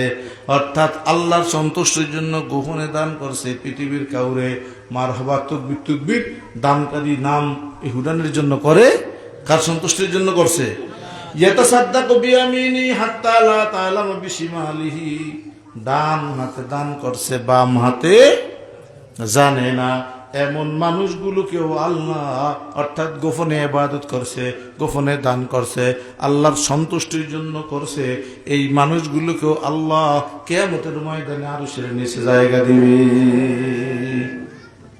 কয় প্রকার মানুষ হলো? ভালো করে বুঝেন। প্রথম বলেছি যার মন যেদিকে, যার টান যেদিকে, আল্লাহ তারে নিব। কথা বোঝেন নাই? এই জন্য আশরাফ আলী থানভী রহমতুল্লাহ আলাইহির ঘটনা পছন্দিদা ওয়াকিয়াতের কথা বলেছি। শাইখের টান ছিল ওই দিকে, মরার পরে লাশ লেগে গেছে ইহুদিদের কবরে। আর মেয়েটার টান ছিল ধর্মকর্ম ইসলামের দিকে, আল্লাহ মৃত্যুর পরে লাশ লেগে গেছে কোরআন হাদিসের জায়গা মদিনাতে। এখন নিজেদের মনের টান কোন দিকে রাখবেন নিজেরাই সিদ্ধান্ত নেবেন। ওয়াজ কি হেডুক বুঝছেন? কথা কয় না? 2 নম্বর, আল্লাহ পাকের আরশের নিচে 7 ব্যক্তি স্থান পাবে। এক নম্বর ন্যায় পরায়ণ যে ইনসাফ করবেন, ইনসাফের ব্যাখ্যা যা বলছি সংক্ষেপে বুঝছেন। 2 নম্বর হইল যুবক আল্লাহর কাছে ইবাদত বন্দেগীর করা, পাইছেন? 3 নম্বর হইল ওই ব্যক্তি যার অন্তরটা মসজিদের সাথে লটকানো থাকে, পাইছেন? তৃতীয় হইল যে ব্যক্তি মহব্বত করে কেউ কাউরে একাত্র হয়, আসে যায় আল্লাহর সন্তুষ্টির জন্য। যেরকম ইমামকে মহব্বত করবেন আল্লাহর জন্য, মুরব্বীরে মহব্বত করবেন আল্লাহর জন্য, এখানে একাত্র হয়েছেন আল্লাহর জন্য, আবার মাহফিল শেষ হইলে চলে যাবেন আল্লাহর খুশির জন্য। একেও আল্লাহ জান্নাত দান করবে, হাসর দিবে, মনে আছে? এরপরে ওই ব্যক্তি যাকে কোনো যুবতী ডাকবে নাফরমানির জন্য, সে বলবে আমি কারে ভয় করি, এরকম ভয় ভিতরে রাখবেন। কোন বেকা নারীর দিকে চক্ষু গেলে সুখেরে বলবেন আল্লাহরে ভয় করি, অন্তরে কল্পনা জল্পনা আসলে বলবেন আমি আল্লাহকে, কথা শেষ। এরকম। এরপরে কি, দাআতু ইমরাতুন যাত মানসাবিন ফাকালা ইন্নী আখাফুল্লাহ রাজুলুন যাকারাল্লাহু খালিয়ান, একা একা আল্লাহর ইবাদত করে আল্লাহর কাছে কান্দাকাটি করলে আরশের নিচে। 7 নম্বর হলো ডান হাতে দান করে বাম হাতে জানে না, মনে থাকবো? এই 7 ব্যক্তির আল্লাহ আরশের নিচে জায়গা দিবেন, সেখানে মেহমানদারি করবেন, জান্নাত দিবেন। বলছি মেহমানদারিটা সবার শেষে করব। আল্লাহ সেখানে নিয়ে আপনাদেরকে 7 প্রকারের মানুষকে বসায়া কি মেহমানদারি করবেন। আল্লাহ রব্বুল আলামিন ওই ময়দানটার ভিতরে আপনাদেরকে বসায়া আল্লাহ রব্বুল আলামিন নিজে একটা স্টেজ করবেন, আপনাদেরকে বসানোর জন্য প্যান্ডেল করবেন, তাপের থেকে মুক্তির জন্য শীতাতপ নিয়ন্ত্রিত এয়ার কন্ডিশনের সামিয়ানা দিবেন, পাশে দিয়ে আল্লাহ যেন ওরা না দেখে না ঢোকে বেড়া দিবেন, দেওয়াল দিবেন। আপনাদের সাথে আল্লাহ মেহমানদারি করানোর জন্য কিছু বিদেশি মেহমান দাওয়াত দিয়ে আনবেন। এই আন্তর্জাতিক মেহমানদেরকে বসানোর জন্য স্টেজে জায়গা দিবেন। 1 2 জন না, স্টেজের মধ্যে 3 জন বসছি, জায়গা নাই। ওই স্টেজের মধ্যে 1,25,000 লোক বসবে। ওই স্টেজের মধ্যে হযরত ইউসুফ আলাইহিস সালাম থাকবেন, ওই স্টেজের মধ্যে দাউদ নবী থাকবেন, ইয়াহইয়া আলাইহিস সালাম, সালেহ আলাইহিস সালাম, লূত আলাইহিস সালাম, নূহ আলাইহিস সালাম, শুআয়ব, দাউদ, সুলাইমান, আদম থেকে মুহাম্মদ পর্যন্ত সব নবীরা থাকবেন। শুধু তাই নয়, ওই মজলিসের মধ্যে আপনাদেরকে মেহমানদারি করার জন্য আরশে আজিম থেকে আল্লাহ নিজে আসন গ্রহণ করবেন। এই 7 শ্রেণীর মানুষকে ওই ময়দানের মধ্যে বসায়া আল্লাহ রাব্বুল আলামিন স্টেজের মধ্যে লোক দাওয়াত দিবেন। 1 2 জন বসতে থাকবে, বসতে থাকবে, বসতে থাকবে। 1.25 লক্ষ লোক আইসা স্টেজে আসন গ্রহণ করে। এদের হইব স্টেজ না এদের হইব? এটার মধ্যে 1.25 লাখ লোক আসবো। 1,25,000 লোক আইসা বসবেন শুধু স্টেজের মধ্যে। এরপরে আল্লাহ রাব্বুল আলামিন একজন মানুষ আইনা স্টেজের মধ্যে এরকম ডান পাশে এই স্টেজের খুঁটির সাথে বসে আপনাদের দিকে ফিরিয়ে দিবেন। আপনাদের দিকে ফিরানোর সাথে সাথে এই চন্দ্র সূর্য লাইট কারেন্ট ফোকাস টিউবের আলোর থেকে সমস্ত কোটি কোটি মানুষের ময়দানটা 1 থেকে 1000 গুণ বেশি আলোকিত হয়ে যাবে। আল্লাহ রাব্বুল আলামিন 3খান চেয়ার দিবেন। এই চেয়ারের মধ্যে বিশেষ সভাপতির মতো দামি দামি মানুষ আল্লাহ তাআলা বসাবেন। একজন আইসা একদম বাম পাশের চেয়ারে বসবেন, একজন আইসা ডান পাশের চেয়ারে বসবেন। আপনারা একজন আরেকজনের দিকে তাকিয়ে থাকবেন, জিজ্ঞেস করবেন ভাই এরা কারা ছিল না, আপনি চিনেন না, আপনি চিনেন না, কারা ছিল সবাই কইব না, জীবনও এদেরকে দেখি নাই। একজনের দিকে তাকাইলে আরেকজনের দিকে তাকানোর কথা ভুলে যাবে, একজনের থেকে একজন সুন্দর হবে। এই জন্য কেউ কারো দিকে বলার সুযোগ নাই, তাকিয়ে থাকবে, চোখের পলক পড়বে না, উঠবে না, হা হা করে তাকিয়ে থাকবে। ঠিক এই তাকানো অবস্থায় হঠাৎ করে দেখবে একজন আইসা স্টেজ দিয়ে ঘুরে আইসা চেয়ারের সামনে বসছে, তাকাইছে, আলোকিত হয়ে গেছে। মানুষ সব সেই দিকে তাকিয়ে থাকবে, আল্লাহ কি সুন্দর চেহারার মধ্যে আলো, লোকটাকে না জীবনও দেখি নেই, চিনি নেই। এরপরে বাম পাশের চেয়ারের মধ্যে একজন মানুষ, ঘাটটা অনেক মানুষের থেকে একটু উঁচা লম্বা, উনি সেই চেয়ারে বসবে। একটু পরে এইসা ডান পাশের চেয়ারটার ভিতরে আরেকজন কোটি কোটি গুণ সব সুন্দরের একাত্র করলে যা হবে তার থেকে বেশি সুন্দর হয়ে বসবে। এবার মাঝখানে চেয়ার খালি থাকবে, সবার খেয়াল আল্লাহ, এত সুন্দর লোক স্টেজে বসলো, সব সুন্দরের থেকে সুন্দর লোক কোনায় বসলো, তার থেকে সুন্দর লোক বাম পাশে বসলো, এই সব সুন্দর কোটি গুণ করলে যা তার থেকে বেশি সুন্দর ডান পাশে বসলো, সব সুন্দর একাত্র করলে মাঝখানে চেয়ারটা সুন্দর হবে। এই চেয়ারে কে বইব? আম্মা ইয়াতাসালুন, একজন একজনের জিজ্ঞাসা করবো, সুয়াল করবো, কেউ কারো জবাব দিতে পারবে না। একটু পরে দেখবে উপরের থেকে জোনাকি পোকার আলোর মতো মিটমিট করে জ্বলে, ফোকাস আলো, নূরের তাজাল্লি, একটার পরে একটার পরে একটা, একটার পরে একটার পরে একটার পরে একটা। তসবির দানার সুতা ছিঁড়ে গেলে যখন জব জব জব জবে, এরকম একটার পরে একটার পরে একটা, একটার পরে একটা করে পড়তে থাকবে। পড়তে পড়তে পড়তে পড়তে পড়তে পড়তে একবার তাক দিবে, একটা আলো হবে, একবার চাপ দিবে, একটা আলো হবে। পড়তে পড়তে পড়তে পড়তে যখন সম্পূর্ণ আলো করা শেষ হবে, এই গণনা কেউ করে ঠিক রাখতে পারবে না। হাদিসের মধ্যে আসছে, উলামায়ে কেরাম বলেন, একবার দুইবার একটা দুইটা ফোকাস পড়বে না, 1-200 পড়বে না, 1-2000 পড়বে না, উপরের থেকে একটার পরে একটা, একটার পরে একটা 70,000 আলো পড়বে। এই আলোগুলো দুনিয়ার কোনো আলো না, জোনাকির আলো না, এগুলি আল্লাহ রাব্বুল আলামিনের কুদরতি পর্দার আলো। আল্লাহ যে 70,000 নূরের পর্দার মধ্যে থাকে, ওই নূরের পর্দাগুলি আল্লাহ একটা একটা করে বেদ করবেন, ফাটাবেন। আল্লাহ হুকুম করবেন, একটা পর্দা ফাটবে, একটা আলো আইসা চেয়ারে পড়বে, আবার হুকুম করবেন আরেকটা পর্দা ফাটবে, আরেকটা নূরের তাজাল্লি আইসা চেয়ারে পড়বে। 70,000 পর্দা ফাটা শেষ হবে, 70,000 নূরের আলো আইসা, নূরের তাজাল্লি আইসা মাঝখানের চেয়ারে পড়বে। এরপরে আরশে আজিমের মালিক আল্লাহ নিজে কুদরতি শরীর নিয়া বন্দাদের সামনে আইসা চেয়ারে হাজির হবে। আল্লাহ রাব্বুল আলামিন বন্দার দিকে তাকায় থাকবে, বন্দা আল্লাহর দিকে ফিরিয়া তাকায় থাকবে। দুইজনের চাওয়ার মধ্যে কত কাল, কত বছর চলেই যাবে, কেউ জানবে না। এরপরে আল্লাহ রাব্বুল আলামিন বান্দাদেরকে ডাইকা জিজ্ঞাসা করবে, ও আমার বান্দারা, আমি তোমাদের আল্লাহ, তোমরা আমার বান্দা, এটা আমার আরশ, তোমাদেরকে এখানে হাজির করেছি।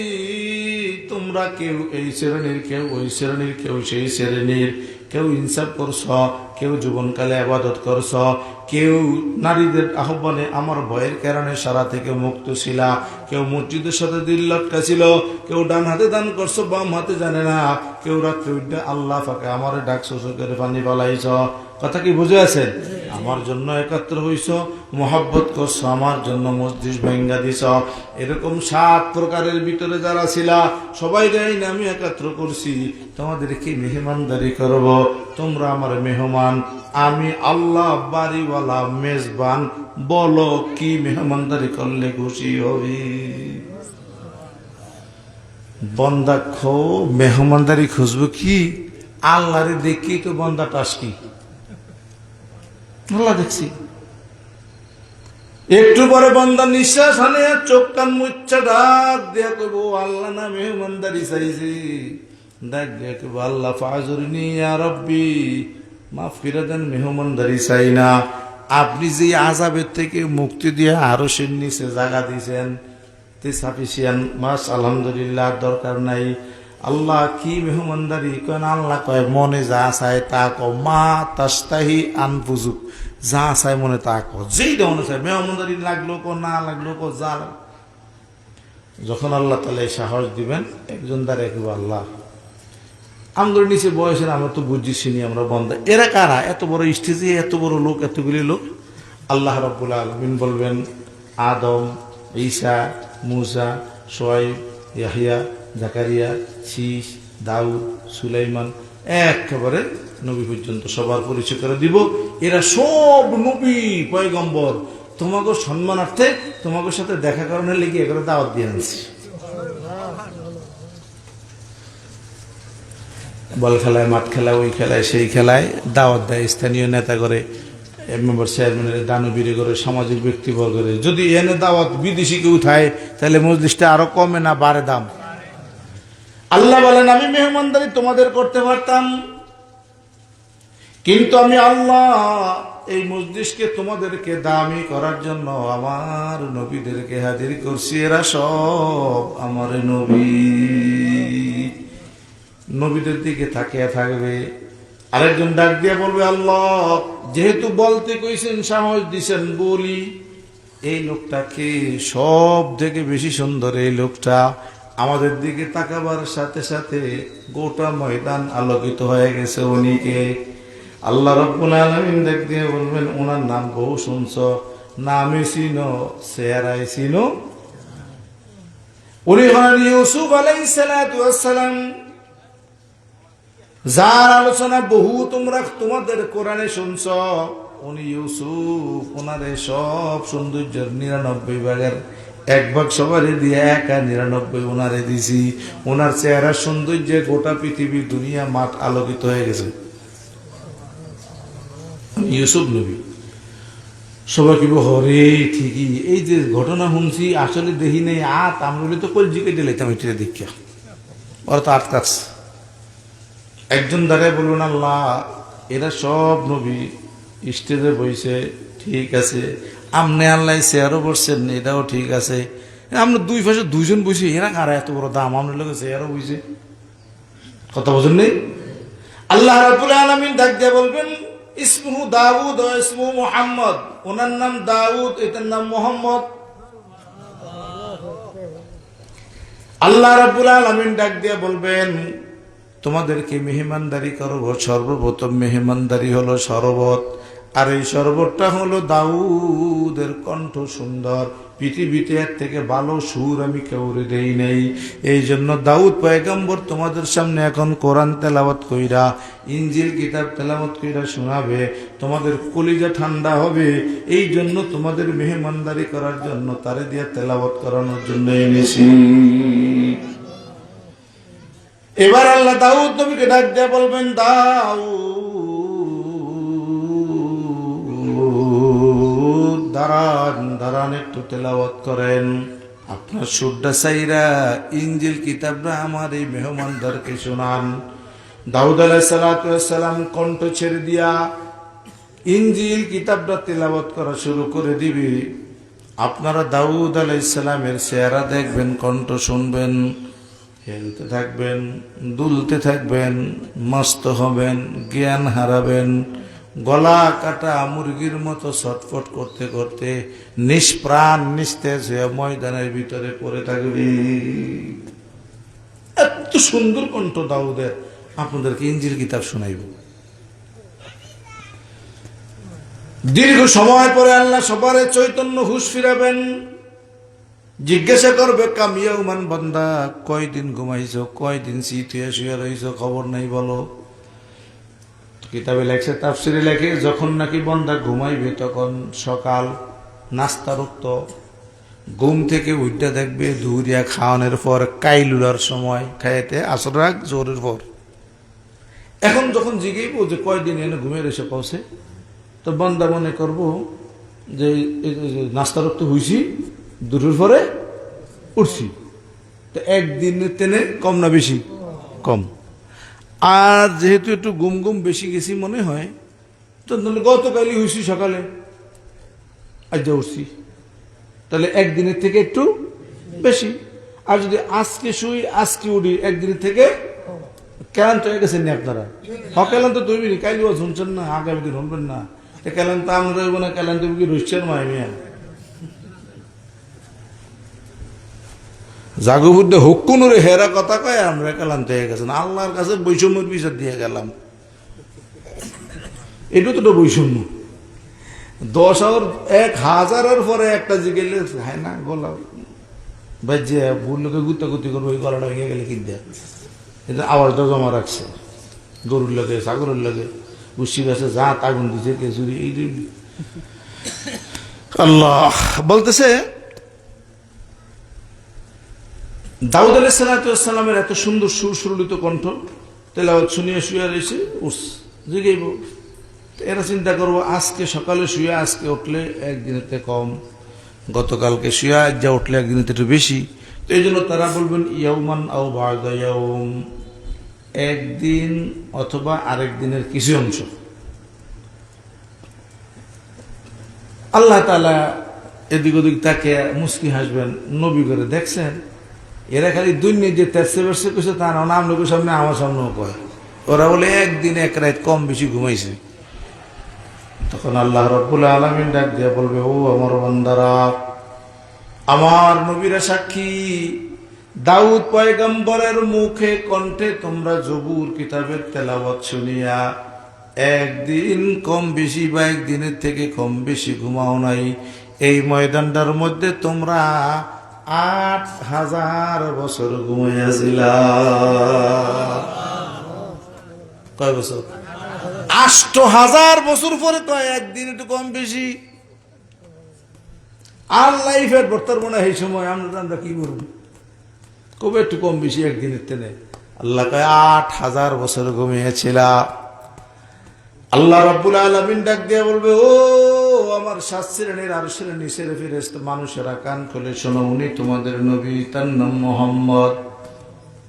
মুহাম্মদের হাদিসের উপরে আমল করিয়ে ৭ শ্রেণীর হাদিস মুহাম্মদের কথা, এই জন্য মুহাম্মদ দিয়ে তোমাদের মেহমানদারি করাবো।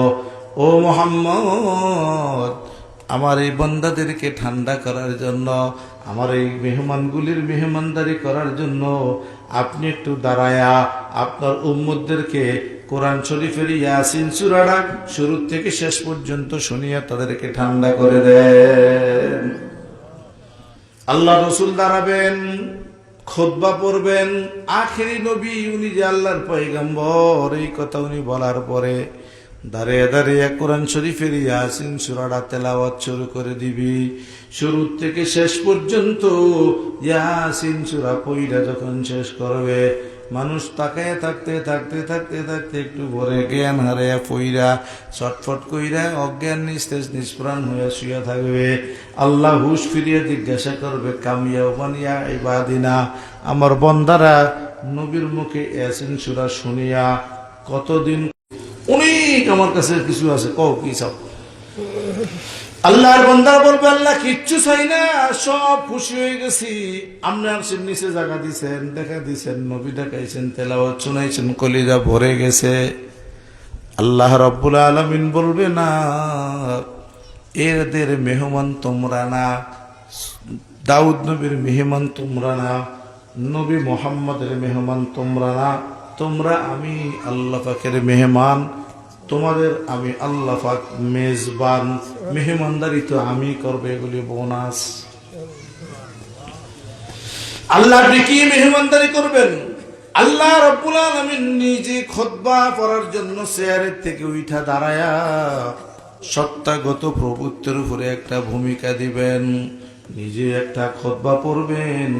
উনি যে লাম ইয়ালিদ ওয়া লাম ইউলাদ, ওনারে কেউ জন্ম দেয় নেই, ওনার থেকে কেউ জন্ম নেয় নেই, উনি কারো পিতা মাতা না, ওনারও কেউ পিতা মাতা না। এই কথাগুলির উপরে তিনি একটা ভূমিকা পড়বেন, খুতবা পড়বেন। এই পটভূমির পরে খুতবা পাঠ করার পরে তিনি বন্ধাদের দিকে তারায়া কোরআন শরীফের জাতীয় সঙ্গীত সূরাতুর রহমান, বন্দাদের দিকে তাকায়া আল্লাহ আর রহমান সূরা পাঠ করা শুরু করবে। যখন আল্লাহ নিজে আর রহমান সূরা পড়বেন, পাঠ করবেন, বান্দা আল্লাহ দেখবে, আল্লাহর অঙ্গভঙ্গি দেখবে, আল্লাহর তেলাওয়াত শুনবে, আল্লাহর দিকে বান্দা তাকিয়ে থাকবে। আল্লাহ ওই ময়দানের মধ্যে আমাদেরকে যাওয়ার জন্য তৌফিক দিয়ে না, আমিন বলে। আল্লাহ নিজে তেলাওয়াত করবেন। আল্লাহ পাকের তেলাওয়াত যখন বান্দা শুনবে, বান্দার চোখের ভিতরে ঘুম আসবে, শরীরে ক্লান্তি আসবে, অজ্ঞান হইয়া পড়ে থাকবি। আল্লাহ ফাসুবহানাল্লাযী বিয়াদিহি মালাকুতু কুল, যখন নাকি তাবারাকা ইসমু রাব্বিকা যিল জালালি ওয়াল ইকরাম ইয়া আর রহমান সূরাটা আল্লাহ শেষ করে দিবেন, আল্লাহ দেখবি সব বান্দারা চিৎকার উত, কেউ কার গার উপরে, কেউ কারো মাথার উপরে, কেউর গায়ের উপরে, কেউর গাও কেউ রানের উপরে আউলা ঝাউলা হইয়া এসরে কইরা অজ্ঞান করলে যারা সেরকম শুয়ে রয়েছে খবরে না দাঁড়াত। আল্লাহ রাব্বুল আলামিন দেখে দেখে মুস্কি হাসবেন। মহব্বতের বান্দা আল্লাহর কাছে ভালো লাগবে, সুবহানাল্লাহ কয় না রে। বাড়ি ঘরে গিয়ে যখন দেখেন কলিজার টুকরা নাই নাত করে ছেলেরা মেয়েরা আদরেরা কেউ শুয়ে রয়েছে, দুইটা তিনটা কেন দুষ্টামি কইরা শুয়ে রয়েছে, কেউর মাথায় দিকে, কেউর পাপ এদিকে, কেউর গা ফেডের উপরে, কেউর মাথা, কেউর মাথার উপর আরেকজনের ঠ্যাং, আসল দুর্গা নাই নাত করে থাকলে এরকম হয় না? তখন দেয় আসে হাই জানো হইয়া রয়েছে, উগে দেখল করে উইয়া মশা দিলে বাড়ি দেয়, খারে খারে বুড়া বুড়ি তামসা চায় মহব্বতে না। এরপর ধীরে ধীরে সুন্দর করে লারে শোয়ায়, বালি দেয়, বালি দেয়, মশাই লাগায়, ফ্যান সাইডে দেয়, এসি ঝাড়ে, আদর করে মহব্বত করে। কলজার ভিতরে ভালো লাগে না খারাপ লাগে? আল্লাহর বন্দারা যখন জ্ঞান হয়ে এইটার গার উপরে ওইটার মাথা, এইটার ভাও, এইটার মোল্লার কল্লা, আপনাকে ট্যাং, যখন এরকম আউলা জ্বলে ফুরে থাকবো তো আল্লাহ তালা মুসকে দিয়েছে, আস না আমার তাহলে ধন্য ওর মাথা, ওর কল্লা, ওর ভাও, আহারে ওর পিঠের উপরে, ওর ভাও, না ওর কল্লাটা ওর রানের উপরে, ওর ফাও ওর মাথার উপরে, ওই চেয়ারের উপরে ওর মুরিয়া, এরকম যখন শুয়ে থাকবো আল্লাহ তালা ওই ফেরেশতারা হরেতে হরেতে, আরে চেয়ারা কত দামি ভাও দিয়া দিয়েছে মাথা চেয়ারের উপরে, ওর মাথার উপরে ওর ভাও সরে দিয়ে দিয়ে আল্লাহ তালা দীর্ঘ সময় পরে সবারে হুশ ফিরাইবেন, জ্ঞান ফিরাইবেন। আপনারা কাইল বই না তুই ভাষে আপনার তুমি সাহিত্যিক তো মনে হয় না, কন কি ডুব সামালুম না তালি সামালুম, দুই ভাষের মেহমান যেভাবে বইছে এগুলোর কালকে আমি সামনে আমরা ওই হোসেন নিয়ে দেন, কাল আমার প্রোগ্রাম হোসেন নিয়ে আমরা হেন যেন সামনে বলতেছিলাম। আল্লাহ তালা সবাই হুশ ফিরাইবেন, লাইরা সেরা সব গুণের উঠাইয়া আল্লাহ জিজ্ঞাসা করবে, কাম ইয়াউমান ইয়া ইবাদিনা আনতা তানুম আনতুম তানুম, তোমরা কয়দিন ঘুমাইছিলা? খেয়াল করে হুশ করে এইসব মিলিয়ে কও। বান্দারা বলবে আল্লাহ ইয়াউমান আও বা'দা ইয়াউম, একদিন হইতারে একটু কম হইতে পারে। আল্লাহ রাব্বুল আলামিন নবী করে কইবো, দেখেন আরে অগরের লাইট আছে দেখাও, মাথা আটা কাটা এর ঠিক করতে তো হাজার হাজার বছর গেছে গা, কোটি কোটি মানুষ না। আল্লাহ রাব্বুল আলামিন বলবে বান্দারা না না না, এই ময়দানের মধ্যে নবীরা সাক্ষী, তোমরা আমার জাতীয় সঙ্গীত আর রহমান আল্লামাল কোরআন খলাকাল ইনসান আল্লামাহুল বায়ান আশ-শামসু ওয়াল কমারু বিহুসবান আন-নাজমু ওয়াশ-শাজারু ইয়াসজুদান আস-সামা রাফাহা ওয়া ওয়াদাআল মিজান আল্লা তাতগাউ ফিল মিজান ওয়া আকিমুল ওয়াজনা বিল কিসতি ওয়া লা তুকসিরুল মিজান ওয়াল আরদা ওয়াদাআহা লিল আনাম ফিহা ফাকিহাতুন ওয়ান নাখলু যাতুল আকমাম ওয়াল হাব্বু দুল আসফি ওয়ার রাইহান ওয়া বিআইয়ি আলা'i রাব্বিকুমা তুকাদ্দিবান। এরকম প্রত্যেকটা ছন্দের মিল আছে, এই জন্য এটাকে জাতীয় সঙ্গীত বলা হয়। কথা বুঝেননি? এই জাতীয় সঙ্গীত আমার শোনার বাংলা, আমি তোমায় ভালোবাসি, চিরদিন তোমার আকাশ আমার বাতাস আমার ঘরে বাজায় বাসি, এটা ছন্দ মিল আছে না নাই? এই আর রহমান সূরার মধ্যে মিল আছে, ছন্দ আছে, এটা জাতীয় সঙ্গীত কোরআন শরীফের। আল্লাহ নিজে আল্লাহর জাতীয় সঙ্গীত পাঠ করবেন। বন্দারা যখন বলবে একদিন বা এক রাত কম বেশি, আল্লাহ বলবেন, হাত বুলিয়ে দিয়া বলবে, না না বন্দা, বুকের সাথে লাগে কি ভুল লাগেছ, আমার মুখে এই জাতীয় সঙ্গীত শুনিয়া এই ময়দানটার মধ্যে 8 কোটি বছর ঘুমায়া ছিল। 8 কোটি বছর, হাতের কাছের কথা এরা। 8 কোটি বছর পরে তোমাদের জ্ঞান ফিরছে। আল্লাহর কাছে চাও, লাদাইনা মাজিদ, আমার কাছে অনেক কিছু আছে, একটু দেন, আমার কাছে অনেক কিছু আছে, কি চাও? ইন্না লিল্লাহি বেশি বাবা বৈশারে নইলে কি যে এক বিহুদ আমার, স্টেজে উঠার আগে এক তালাফি, স্টেজে নামার পরে আরেক তালাফি, আমার আগে এক তালাফি। আমিও কিছু ঠিক আছে, জীবনটা এনে কোরবান করে আখিরি যাওন যান। বলতেছিলাম আল্লাহ রাব্বুল আলামিন ডাক দিয়া বলবেন, লাদাইনা মাজিদ, আমার কাছে অনেক কিছু আছে। বান্দা বল কি চাও আমার কাছে, কি চাও বলো। বান্দা বলবে আল্লাহ কিছু চাই না, শান্তি হয়ে গেছে। আল্লাহ কইব না না, আমি এখনো মেহমানদারি করি নাই, হাত পাও ধোয়াইছি, জুতা খরম দিছি, মাত্র এই না বসে শরবত চাওয়াই খাওয়াইছি, লুডুস ফিডা ফল ফ্রুট, এখনো মূল খাবার সামনে। আল্লাহ কইব বন্দা কি চাও বল, আমার কাছে অনেক কিছু আছে। বন্দা বলবে আল্লাহ কিছু চাই না। আল্লাহ রব্বুল আলামিন বলবে না না, আমি এখন মেহমানদারি করব। বন্দারা কেউ আল্লাহ আপনার মনে যা আছে দেন, আমাকে চাওয়া পাওয়ার কিছু নেই, আমরা শেষ। আমাকে আকলি কতটুকু, জ্ঞানী কতটুকু, দেখবো চাইবো বা কতটুকু। আপনি আল্লাহ আল্লাহর মতো দেন, তো যা লাগে দেন। আল্লাহ রাব্বুল আলামিন বলবেন উনজুরিলা হাযাল বাইত, এই ঘরটার দিকে নজর করো, ইসমু জান্নাতুল ফিরদাউসি নুজুলা, ঘরটার দিকে নজর কর, এই ঘরটার নাম হইছে জান্নাতুল ফিরদাউস।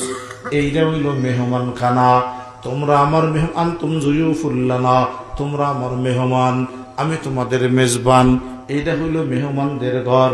উদখুলুহা বিসালাম, নিরাপত্তার সাথে তোমরা তোমাদের ঘর জান্নাতে ঢুকে যাও। বিগাইরি হিসাবিন আমিনিন, লা ইয়ামুতু ফিহা, লা ইয়ারাউনা ফিহা শামসাম ওয়ালা জামহারিরা, লা ইয়াসমাউনা ফিহা লাগওয়ান ওয়ালা তাসিমা, ইল্লা কিলান সালামান সালামান সালামান সালামা। আল্লাহ কইব যাও, এটা তোমরা মেহমান, আমি মেজবান, মেহমানদারি করলাম এই ঘরটা দিয়া। এই ঘরটার নাম হইছে জান্নাতুল ফেরদাউস। এইটা সবচেয়ে বড় জান্নাত। উদখুলুহা বিসালাম, নিরাপত্তার সাথে। কেউ তোমাদের চেক করবে না, কেউ তোমাদের হিসাব দিবে না, কেউ তোমাদেরকে জিজ্ঞেস করবে না কোন দল করো, কেউ তোমাদের কার্ড চাইব না।